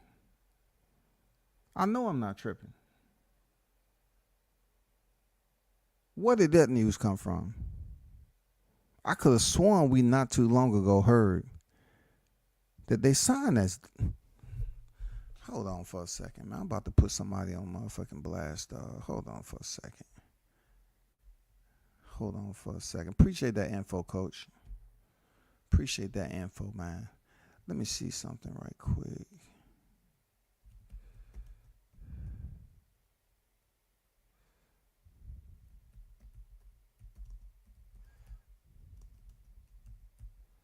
I know I ain't tripping.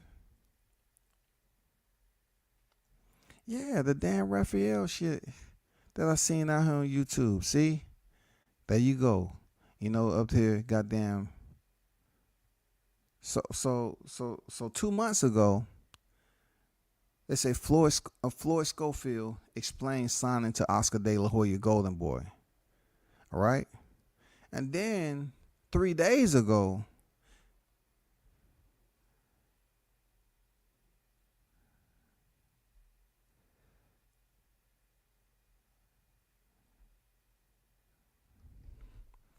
let me check this out right quick, man.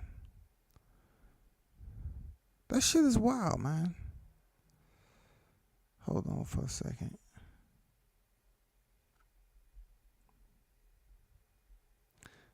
See, that's what I'm saying. You got to be very careful. Hold up. Let me, did I even screenshot this shit? Let me see.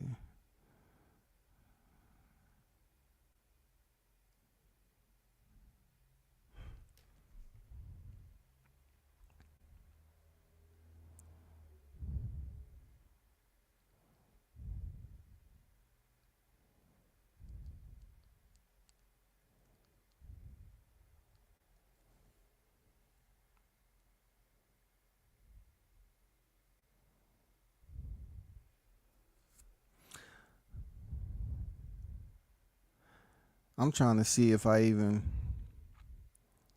see once again, and I look, I always reiterate this too. Be careful about the sources and the information that you see on YouTube. And this is a perfect example, man. Let me see.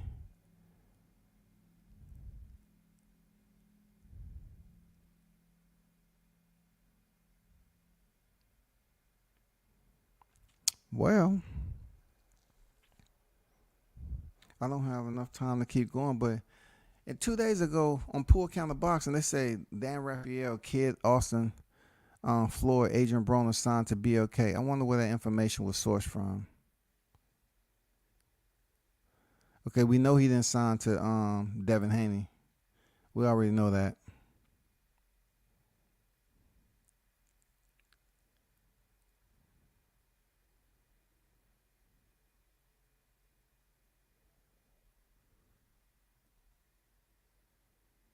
They didn't sign the PBC. It's a lot of freaking media snippets out here on who they declined to sign to a PBC. Devin Haney.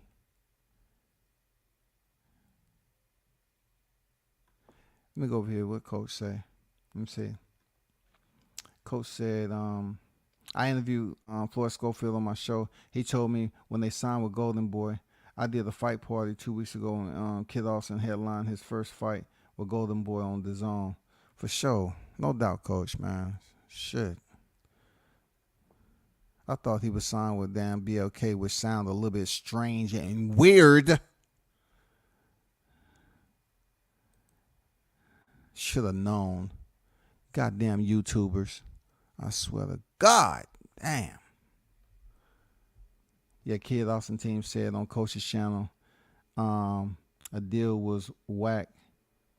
They were Golden Boy. Okay. So, yeah, I know the PBC shit was turned down. Yeah.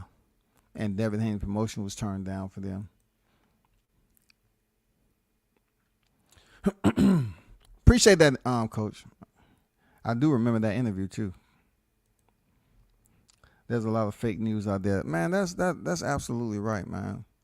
People out here putting out fake news. Damn, Raphael, I could have sworn I did not find that motherfucking tweet. I don't know why I mentioned it today either. I could see when you be up here looking over shit so much, you forgot what you. Like usually, if someone reference Carpenter, Raphael, anything, I screenshot. I go to Twitter immediately and screenshot that shit.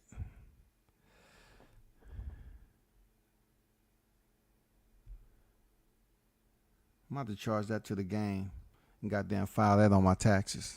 You know what I'm saying? I'm going to have to do a tax write-off on that motherfucking shit I just broke. I just talked about, that wasn't the first time I talked about it, but I'm about to charge that off as a write-off on my taxes, man, for real. I'm about to charge that off. Damn. Let me see. What we looking at? No, that's not it. I could have sworn I seen something about that motherfucker, but shit can get delusional on this bitch, too. But cool. Thanks for the update, Coach, man. Thanks for the update, man. I stand corrected. Oh, Floyd Schofield. So, outside of that, man, you know, Ali Wash looked pretty good. He still has some ways to go, but I just don't know why he kept Billy Wagner on the hook, though, man. Like, it seems like he could have finished that dude. He just turned up the pace and watched him in the first round or the second round. But it's almost like he felt that if he watched this dude, they're going to say he's a bum. So he kept him around and made it into a more competitive fight than it should be. I just feel like, man, goddamn, Nico Ali Wash is improving. Real talk.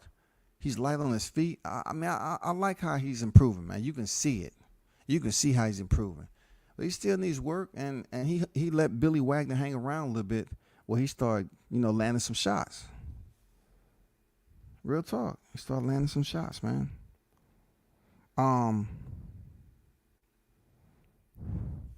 Shout out to Troy Osley picking up the victory. You know what I'm saying?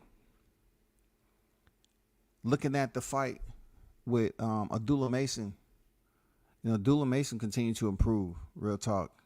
So, congrats to him for getting his win. Haven Brady down here in GA, shout out to him, man. Whoever his strength and conditioning coach is, that dude's still making weight, and he looked like he's been, on some good strength and conditioning. He putting on muscle and all that shit. Who else was in there banging? Who's that? Who's? Let me see. Let me look this up.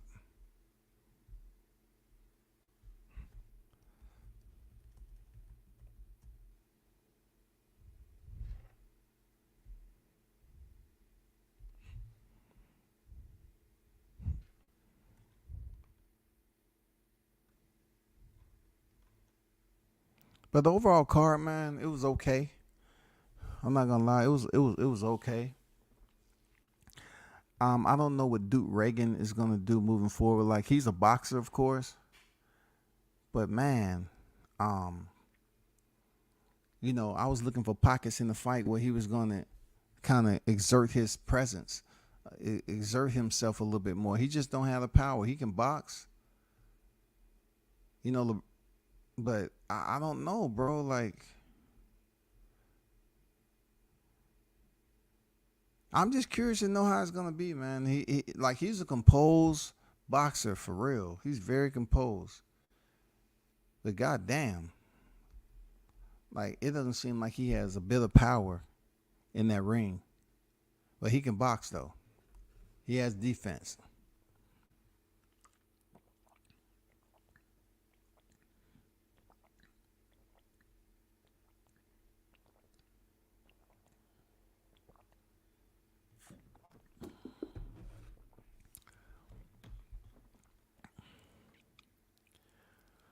You probably did see it, WCS. I heard the same thing, but I don't remember where I heard it from. I didn't pay any attention because I knew it was fake news. I got it, bro. I get it. For real. I heard that shit. And I do check around. I think I've seen it in more than one place though, but yeah, man. Stand corrected on that information. So that means only the two big names is with BLK from the news that broke on BLK was, Terrence Crawford and Adrian Broner. And of course, David Avanesian. So, yeah, no doubt. For real. Chant Ross said, whatever happened to getting 3 or 4 stuff before going public with your own real journalism is lost. I did, man.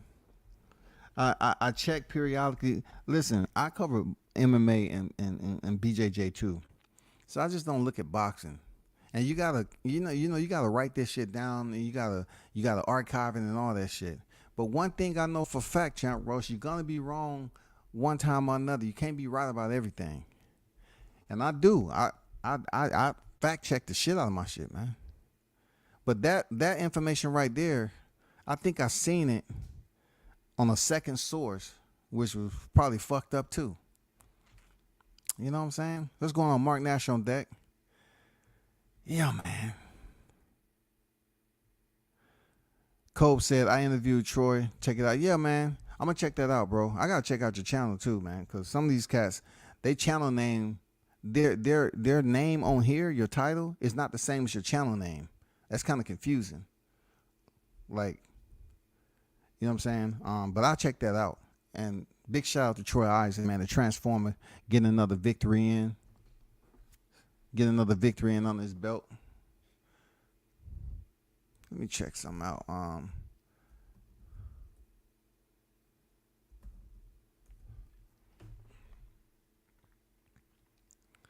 People up here talking about Lomachenko open the fight.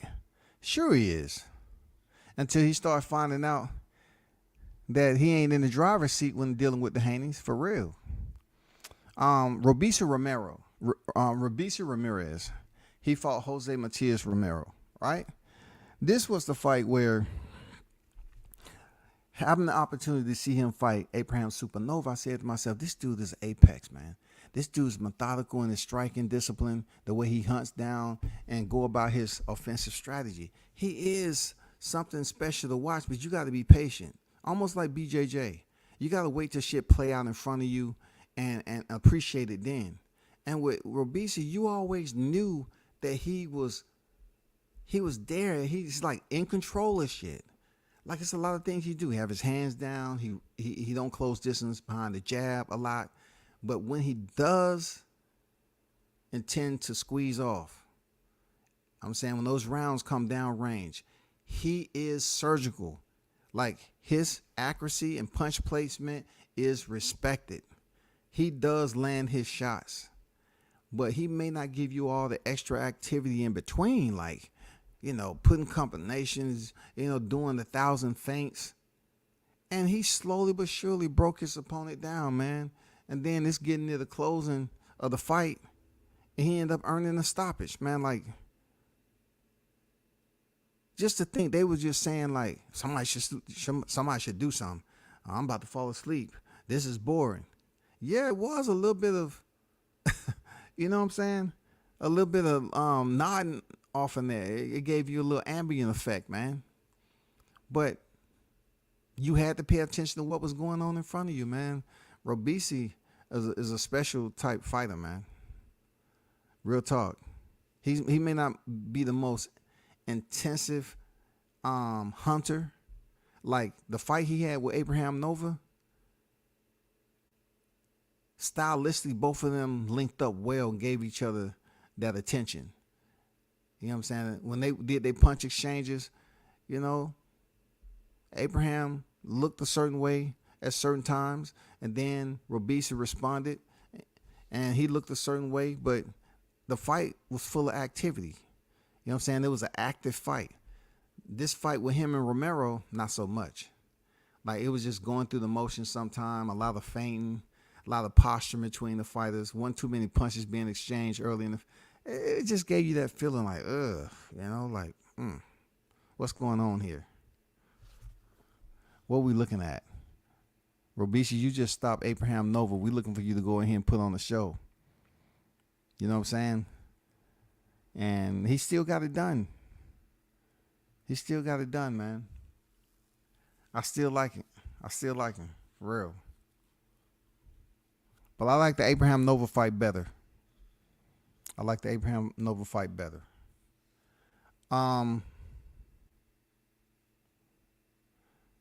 Richie Torres, coach. What you think about Richie Torres, coach? I want to get your take on that. What you think about Richie Torres as a heavyweight? Just give me your summation on what you think about him, man. I think Ali Wash, with little to no amateur experience, might be on the Chavez Jr. path as far as progression. They would get him into 30-0 before he even fights a soul. I don't know if he's able to do that, champ, over Top Rank. Yeah, I can't sit up here thinking about it. Let me hold up for a second. Ali name. They slowing him down now. But I'm going to stick to what I think. I think with over there Top Rank, they going to feed him, man. They're going to feed him. It ain't going to be no motherfucking bowl of spaghetti. He keeps on winning, he going to get fed some solid competition. Seriously. There's no way in hell Nico Ali is going to goddamn be eating spaghetti until he's 30-0. No freaking way, man. It's no way. I don't see it, bro.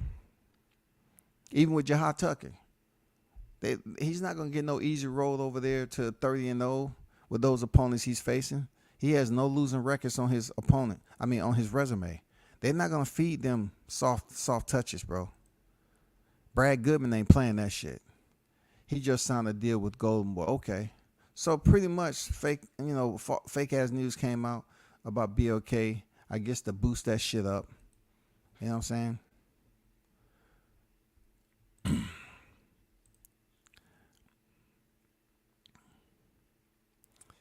Mr. Pass say, W says, do you watch the lower divisions such as flyweight as well, or do you not find them appealing? Some good flyweight, junior flyweights coming up now, coming up November 1st. Well, to answer your question, Mr. Pass, I think you might have took the day off when I did a whole live dedicated to the whole flyweight division, super flyweight division. You know what I'm saying? I put it out there on the super flyweight division. I talked about Juan Estrada, I talked about Roman Gonzalez, and I talked about the mix-up in the Sor Ramphasai and how he was in a position to try to, fight for the belts until Mauricio Suleiman pretty much elevated him to the franchise champion. And then in the process of that shit happening, now the WBC belt came into existence. Out of nowhere came Jesban Rodriguez. He came up there and was supposed to mix it up with Rumfasai, who caught COVID. Then they put in Carlos Kudras. He went in there and handled Carlos Kudras, got him up out of there in a rematch because they had already fought before. And then stepped in there with Rumfasai, who originally supposed to fight Juan Estrada, and he ended up stopping him. And all of a sudden, the name that was Ban Rodriguez drops back down to 112. He came, he semi-conquered, and then he took the elevator back down to 112. He's done with 115, dog. I was like, unfucking believable. I pay attention to that division, bro. I do. I pay attention. Just like MMA. I rarely talk about MMA on mixed martial arts on my channel sometime, but I do take time to study it and follow it. A.K. Roscoe Pico Train loves being silly. Boss Hog gonna be all over that ass. Shout out to Captain Chaos in the building, man. Shout out to Captain Chaos on deck. Pads, the big Japanese card on Tuesday. Hell yeah, some good fights. I pay attention to those divisions. I don't go, to be honest, I don't go deep past flyweight, below flyweight. You know what I'm saying? To be honest with you. That don't mean I won't read an article or two. But a lot of people, even the mainstream media, don't talk about those guys. Shouts and love to all the real ones in the chat. Salute El Padrino. Yeah, Coach Lives be lit for sure. He has one of the hottest. Look, he has one of the hottest. He has one of the hottest channels going right now. In my opinion, I'll look at Coach's channel before I hit TBV on the replay. The whole structure is different though. You're gonna get fed the information from Coach's shit right away. You know what I'm saying? With TBV, it's more mainstream. It's more corporate. You know what I'm saying? You have to go through some other stuff and see what the conversation is gonna be about, stuff like that. Yeah, shout out to Coach, man, for doing the damn thing, man. Blood say all them YouTubers are just riding off them fighters' names. They are nothing more than fanboys that want to be celebs. They come on here and run they fat mouths about people hating on them. I just look at it like this, Blood. This type of language has been going on for years upon years. And it's not even anything that people want to link up with as interests. Like, are you interested in the content, the quality of content, or you just coming over here for a reality TV show? You know what I'm saying? Now, granted, you know, when you going back at somebody, that does bring people in to see the controversy because that's what they love. They love seeing controversy. But when you talking about the quality of content that's in here, sometimes people believe that the quality is also telling lies, man. That's all. You know, the quality content is telling lies. That's what a lot of these cats believe. You know, putting out fake news, lies. They don't give a damn. As long as you click the link and you get the view, that's all they want.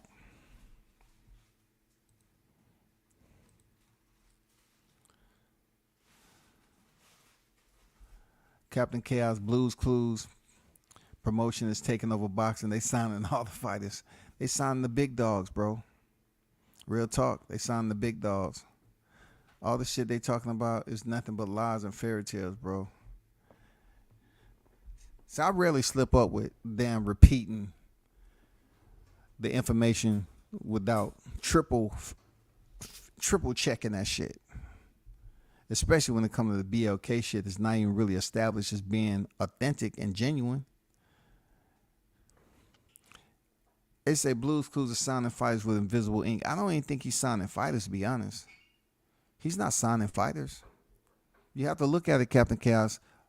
When people have to continue to cover themselves when they keep online, right? How can silent partners be signing fighters there, Chaos? He said he was a silent partner. Silent partners don't deal with the daily operations. So how can you be signing fighters if you're a silent partner? I need answers.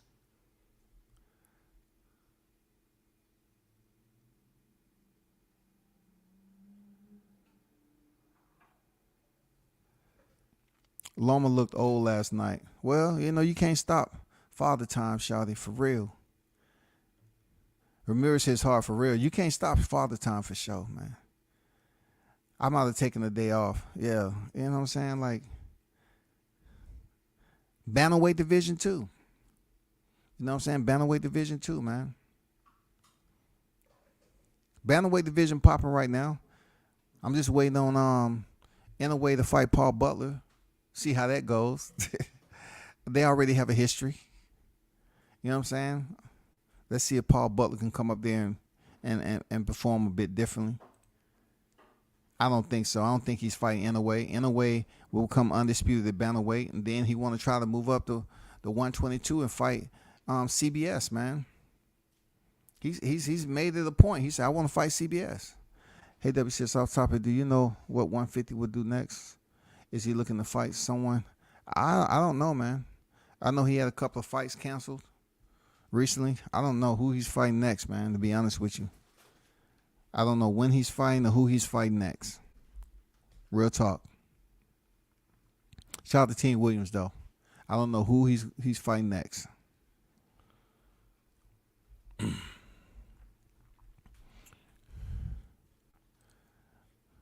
But what I was talking about before then, damn, what was that one? I think I got moved about the Floyd Schofield information being fake news. What was I talking about?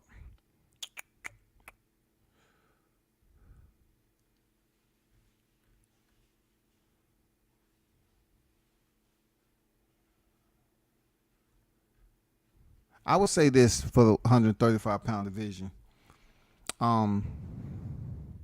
Unfortunately for Devin Haney, he's not going to be able to get out of the Lomachenko traffic. He's not going to be able to get out of that. He's going to have to fight Lomachenko because that's what Bob wants. And I think that's part of the 3-fight deal. So I see Devin Haney beating Lomachenko. Real talk. I don't care how much time Lomachenko take off. It didn't have nothing to do with no war. It is what it is. He has miles on that speedometer. And I think if the fight does happen, he will lose. And I'm very curious to know what he'll do next in his boxing career, because there's gonna come a time where Loma's gonna have to retire, think about retirement. You know what I'm saying? He's gonna think about retirement one way or the other. He's 17-2 right now, right? Something like that.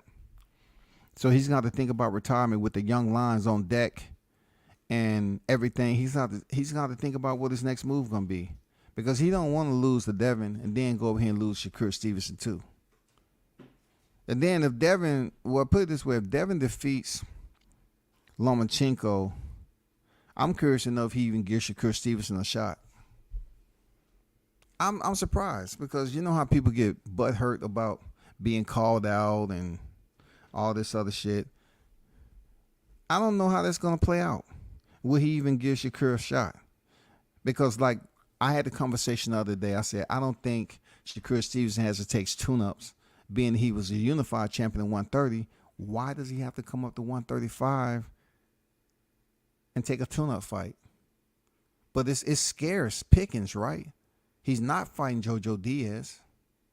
No one wants to see him fight Javier Fortuna after the way he looked against freaking Ryan Garcia.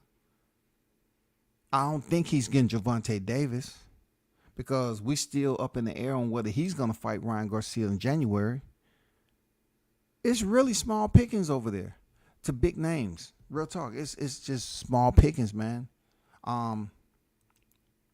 He's not fighting Keyshawn Davis, of course. They're on the same promotion, but in a sense they're family. You know what I'm saying? So he's not fighting your man's Errol Spencer's boy. He's not fighting him. So it comes down to this right here. This, if he doesn't get Devin Haney right off the back, you know who I want to see Shakur Stevenson fight? I want to see him fight Michelle Rivera as a second option. But who I really want to see him as a first option, if he's not able to get Devin, Isaac Cruz. Period. Point blank, period. I want to see him fight Isaac Cruz. Second option, Michelle Rivera. Fuck George Kambosos, thinking he need another big fight. You just lost two, shawty, to the same fighter. So I don't think Shakur Stevenson have to fight a common opponent in George Kambosos to prove to the masses that he's ready for 135. No. First option, Isaac Cruz. I want to see Shakur Stevenson fight Isaac Cruz. Second option, Michelle Rivera. I'm not going to say Rolando Romero because it would be too easy of a fight for Shakur Stevenson. He's too technically sound, bro. His ring IQ is just too high for Rolando Romero, man. It don't matter how much muscle you got, how big you are. You're not experienced enough for Shakur Stevenson. Serious, you're not. I don't want to see that. But I do want to see him and Isaac Cruz. He can fight. He can box. And he will keep that energy against Shakur. Michelle Rivera, he's one of those dudes that people giving a lot of hype off his looks more than his skill set. Oh man, you know, I think Stevenson would give him the smoke. I think Shakur would give him the absolute smoke. Blunt said he don't think Devin would give Shakur a shot. I don't think it's gonna happen in 135. I'll be surprised if he fights Lomachenko and then turn right back around and fight Shakur. Hell no. If he's going to get acclimated, who he's going to get acclimated with, though? Who is he going to get acclimated with? Because a lot of these names are tied up. He can't get acclimated off of Zaur Abdullayev, who's a common opponent of Devin Haney. We don't want to do that. We don't want to do that because we done seen him in fights. We don't want to do that, bro. I mean, who else is there? You know what I'm saying? That's interesting, but people won't frown up about. It's not Richard Comey, Maxie Hughes, no.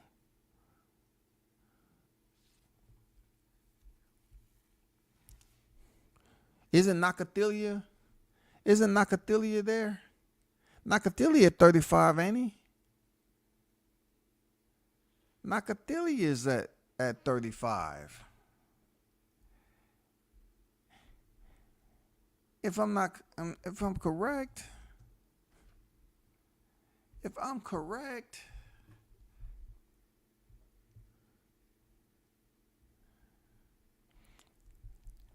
Shakur Stevenson and Nakatilia match him up again. You know, they fought at 30. I knew he was up there, bro.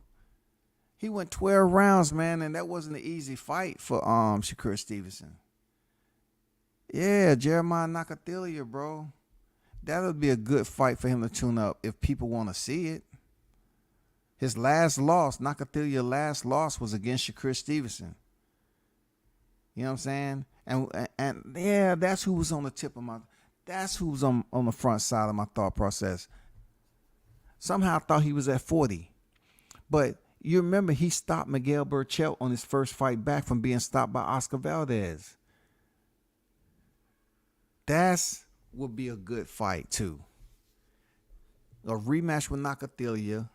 First option, Isaac Cruz, hands down. I gotta move Michelle Rivera down because ain't nobody really looking for that. Give him a rematch and allow Nakatilia to get a rematch with Shakur Stevenson at 135. And then Michelle Rivera. Some to that extent, y'all. Some to that extent. That's who I was thinking of. I said, I know Nakatilia. He is not at 40. Yeah, that's who I like to see too. He's a policeman.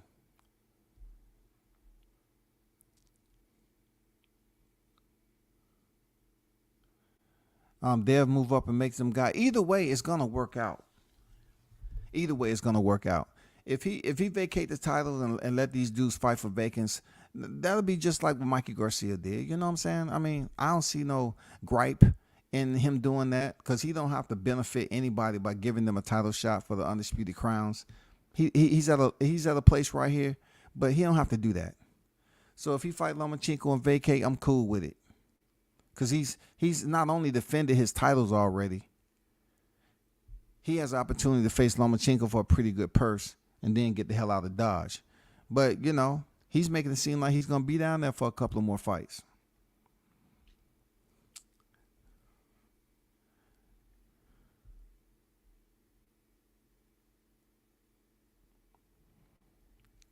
But see, you have to look at it like this. If De Los Santos, he beat Rayo Valenzuela.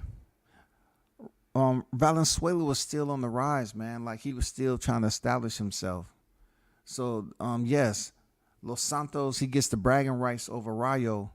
But, it was one of those deals where you get the Jose Vargas effect. You know what I'm saying? Like, these fighters get hyped up and they get stumped on. You know, I don't think Shakur Stevenson would gain any more fanfare going in there whipping on Los Santos just because he beat Rayo Valenzuela, who nobody puts on the level of a Shakur Stevenson. Shakur needs to fight somebody that they believe who may be on the level competitively of a Shakur Stevenson. Like, let's say, for instance, Isak Cruz stepped in there with Gervonta Davis and went 12. A lot of people want Shakur Stevenson stepping there with Davis, but the fight ain't going to happen. So fight a common opponent. Fight a common opponent that everybody talk about. That common opponent ain't Rolly Romero. It's going to be Isak Cruz.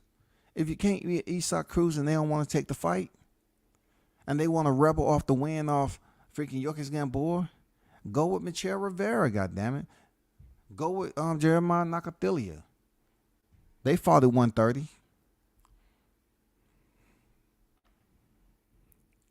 I like to see that Isak Cruz, if anybody, because he's going to bring that energy, aggressiveness, and he's been in there and went the distance with Tank.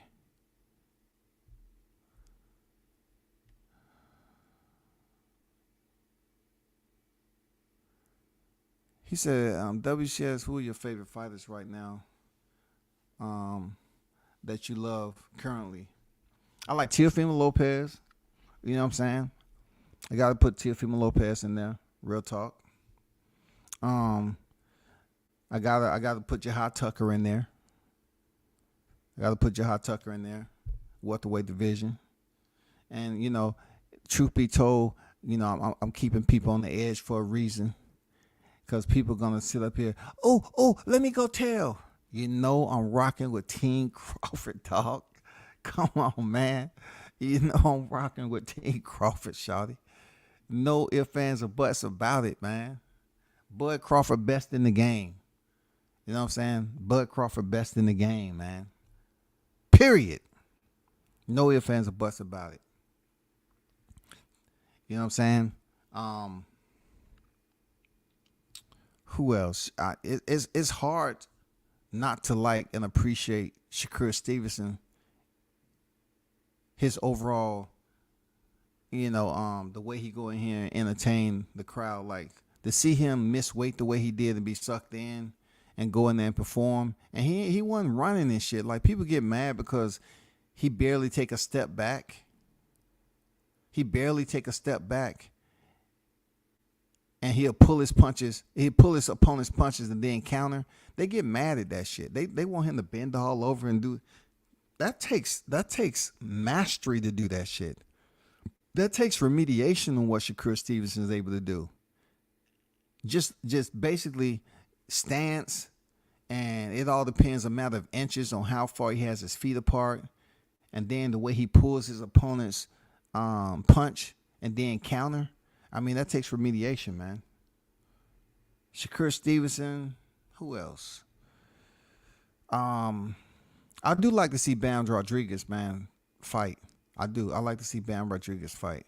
I'm not gonna lie to you. I like to see that. I like to see him fighting.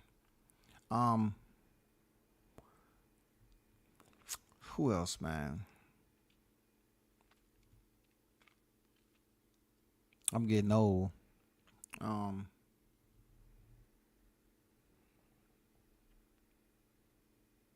I can tell you nobody is 60. Nobody at 160. Zero. Nada. Nobody. Period. I go with Antoine Russell at 42. I like Antoine Russell, man. You know what I'm saying? I like Antoine. That's a very intelligent brother right there. Look for him to get his shot. Who else? It's a fighter that I'm missing, man.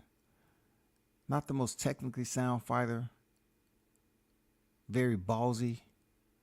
What's the fighter's name I'm looking for? I like Cool Boy Steph too, man. He can box his ass off. Seriously. What's the other fighter I'm looking for? You know who I like too? That has losses on their record. I like the Maloney brothers. They tough, man. The Maloney brothers are tough, man. But you know, Bam Rodriguez, he's entertainment wise, boxing. I like his style, man.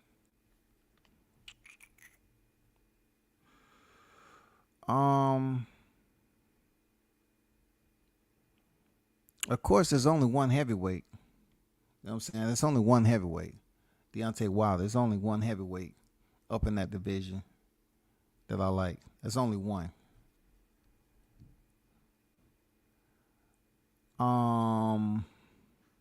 That's about it. I'm gonna take my time. You know what I'm saying? I don't want to get a brain aneurysm. I'm trying to think of that shit right off the back. I cover multiple sports, so I just don't really focus on favorites.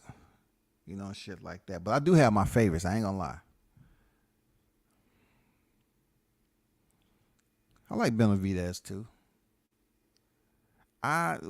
Benavidez stays too squared up for me and take too many punches. But I like Benavidez, man. You know, the Mexican monster. I like Benavidez.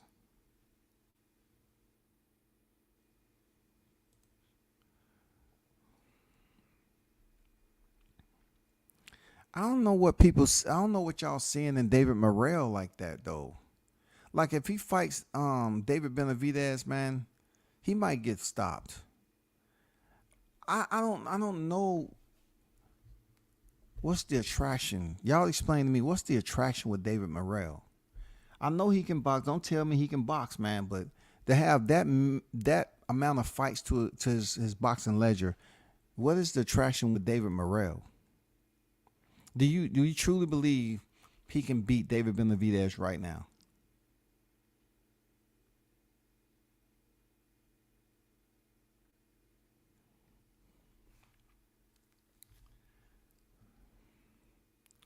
Dead game. You asked me that all yesterday, brother. Are you infatuated with Ashton? Hey, he has potential, bro. Real talk, he has potential. I don't know why they stopped the fight the way they did yesterday, but he has potential, man. Are you Ashton? He has potential, dog. Real talk. Yeah, I get it. I don't have nothing bad to say about that dude. He has potential. I don't know why they stopped the fight the way they did yesterday. If we're talking about the same guy, he has potential, bro. He has potential. I have to see him in some real fights. That fight yesterday, I don't know why they stopped the fight the way they did.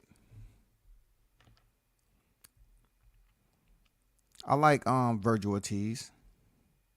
You know what I'm saying? I like Virgil Ortiz. I like how gritty he is. You know what I'm saying?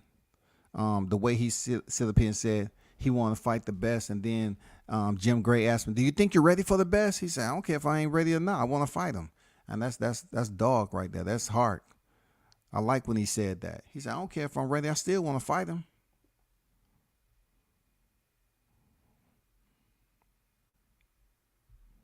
I don't really go off of favorite non-champions. I don't go off favorites. Like when I look at the sport and read into I just don't have the non-champions that I'm favorites. Like if they my favorites and they happen to be champions, that's what it is, dog. You know what I'm saying? Like, y'all hold on for a second.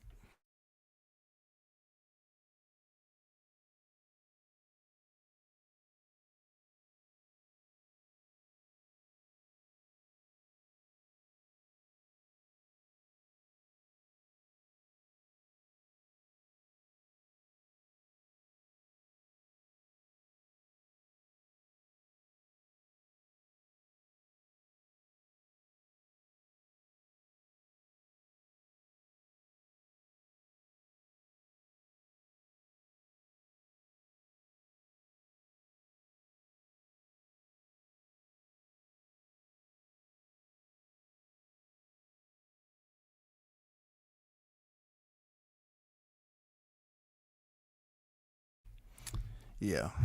I like Robisa Romero, man, non-champion. I mentioned Jahad Tucker earlier. Jahad Tucker for sure. Jahad Tucker is a different type of fighter, bro. Um, you got Keyshawn Davis coming up. Man, you have a lot of guys up here. Jared Anderson, them guys is gonna be on the card. Either Xander Zayas. I already been on record. Xander Zayas, man. I don't know why people just kind of hate on Xander for whatever reason, but I'm entertained when he's in the ring. Shoo, Keyshawn, all them guys. I'm entertained, man. This is a good group of guys who's gonna be on deck at top rank for a while. Like in 23, we're gonna see some shit go off with this lineup that's happening December 10th. You know what I'm saying? Like you got the Stevensons, you got the Andersons, you got the Davis, you got Carrington, you got Xander Zayas. I put them in a different group. You got the Jahad Tuckers. I put all them in the group that's gonna blossom into something and make some shifts and changes in 23. And these fighters don't fight a lot. Jahad don't fight like any of them fighters. You know what I'm saying? In my opinion, Shakur Stevenson don't fight like any of the fighters that I just named. All of them got their own little style. Even Jared Anderson is a heavyweight. He has his own style. He's not wild, reckless. You know what I'm saying? He's really getting his fundamentals down, using the jab, putting his combinations, really staying active. He's not really looking flat-footed as a lot of heavyweights look. I mean, I like it. Them guys, they're gonna make some big shifts in their career coming up. I like it. Keep your eye on Jahad Tucker too in the welterweight division. Whenever we get this figured out with Errol Spence, I do see Jahad Tucker being a future world champion, along with Jaron Ennis, Virgil Ortiz. I see guys. But, one person that nobody's talking about and they're not trying to back, you know what I'm saying, because of whatever reason, Timothy Bradley don't want to put him in this double stamp top prospect list, is Jahad Tucker, bro. Real talk. See, I'm not getting any type of hair raising on my arms, any goosebumps, anything on what he's possibly going to do with David Benavidez. I mean, what Uz Kostagi is going to do, or Benavidez is going to do to Uz Kostagi. The reason being is I watched Lionel Thompson down in ATL give him the business. I watched freaking Caleb Plant give him the business. I really don't care about what Benavidez is going to do to Kostagi. I don't. I saw Lionel Thompson get his man the business, dog. And people, Lionel, he don't even stay busy like that for whatever reason. But dude can box. He gave freaking Kostagi the business, man. Who you got in Dubois versus Jared Anderson? That's a really good matchup, man. That's a really good matchup. I'm going for Jared Anderson, man. I'm going for Jared Anderson. Dubois, he's if he's out of his robotic stage, you know what I'm saying? I can give him a little bit of love. He went in there and defeated Trevor Bryant, right, for the WBA regular title. But he's robotic in a sense. I don't see Jerry Anderson as robotic, and that's going to be the advantage if they ever lock up. I just think he's going to have much more of a role to as the same fighter who stayed in there with Joe Joyce when his eye was telling him, "Hey, man, on top of way, this shit hurt, man. Move your head, man. Windshield wipers, man, side to side, man. Slip." He just stayed right there. Statue of Liberty on their ass. Pop, pop, pop, pop, pop, pop, pop, pop, pop. Man, come on now. Come on, dog. David gonna destroy Kostegui. He gonna hit him with 11 straight uppercuts. Man, I'm not even looking forward to that fight. I'm not sure what benefit it holds to David Benavidez. I mean, are the selection process so small, so shallow that he had to pick Jose? Jesus Christ, like, why can't we get Caleb Plant and David Benavidez, bro? I mean, how many rounds did he go with Anthony Durrell? Like, why we can't link that shit up? Caleb Plant owed me one. He told me twice in 2 different locations that David Benavidez is the easiest one in the division. But yet we haven't seen the fight take place, man. Come on, bro. We haven't seen the fight take place yet. You really got some bragging rights. You went in there and shut down Anthony Durrell. You know, the one who he said he ain't never lost to a white boy. He don't plan on losing now. That's why he came on here and said, man, somebody showed me a video where I said I'll never lose to a white boy. But what I wanted you to know is I said I haven't lost to a white boy, and I don't plan on doing it now. But still, they're the same thing, goddammit. They're the same thing. And I guarantee you, when Haney, if he gets Lomachenko, they're going to bring back up what he said too. Seriously. They're going to bring that shit back up, man. They're going to bring that shit back up.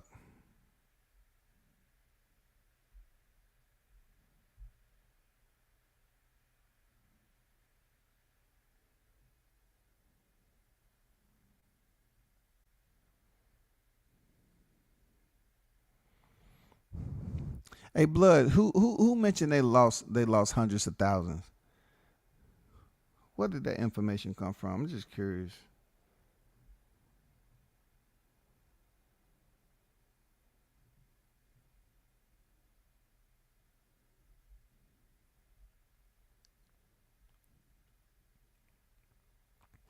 Well, I'm going to get up out of here, man. I'll be back on a little later. But, you know what I'm saying? Nobody take this personal. Just had to give my farewell to 2 of the fighters, you know. And hopefully things change and clear itself up in the future. It's always a pleasure, y'all. Appreciate y'all for supporting the channel. You know what I'm saying? Hit the like button. Stay tuned for another one. And share the content, man. Subscribe to the channel if you ain't already did so, and hit the like button on your way out. I'm out.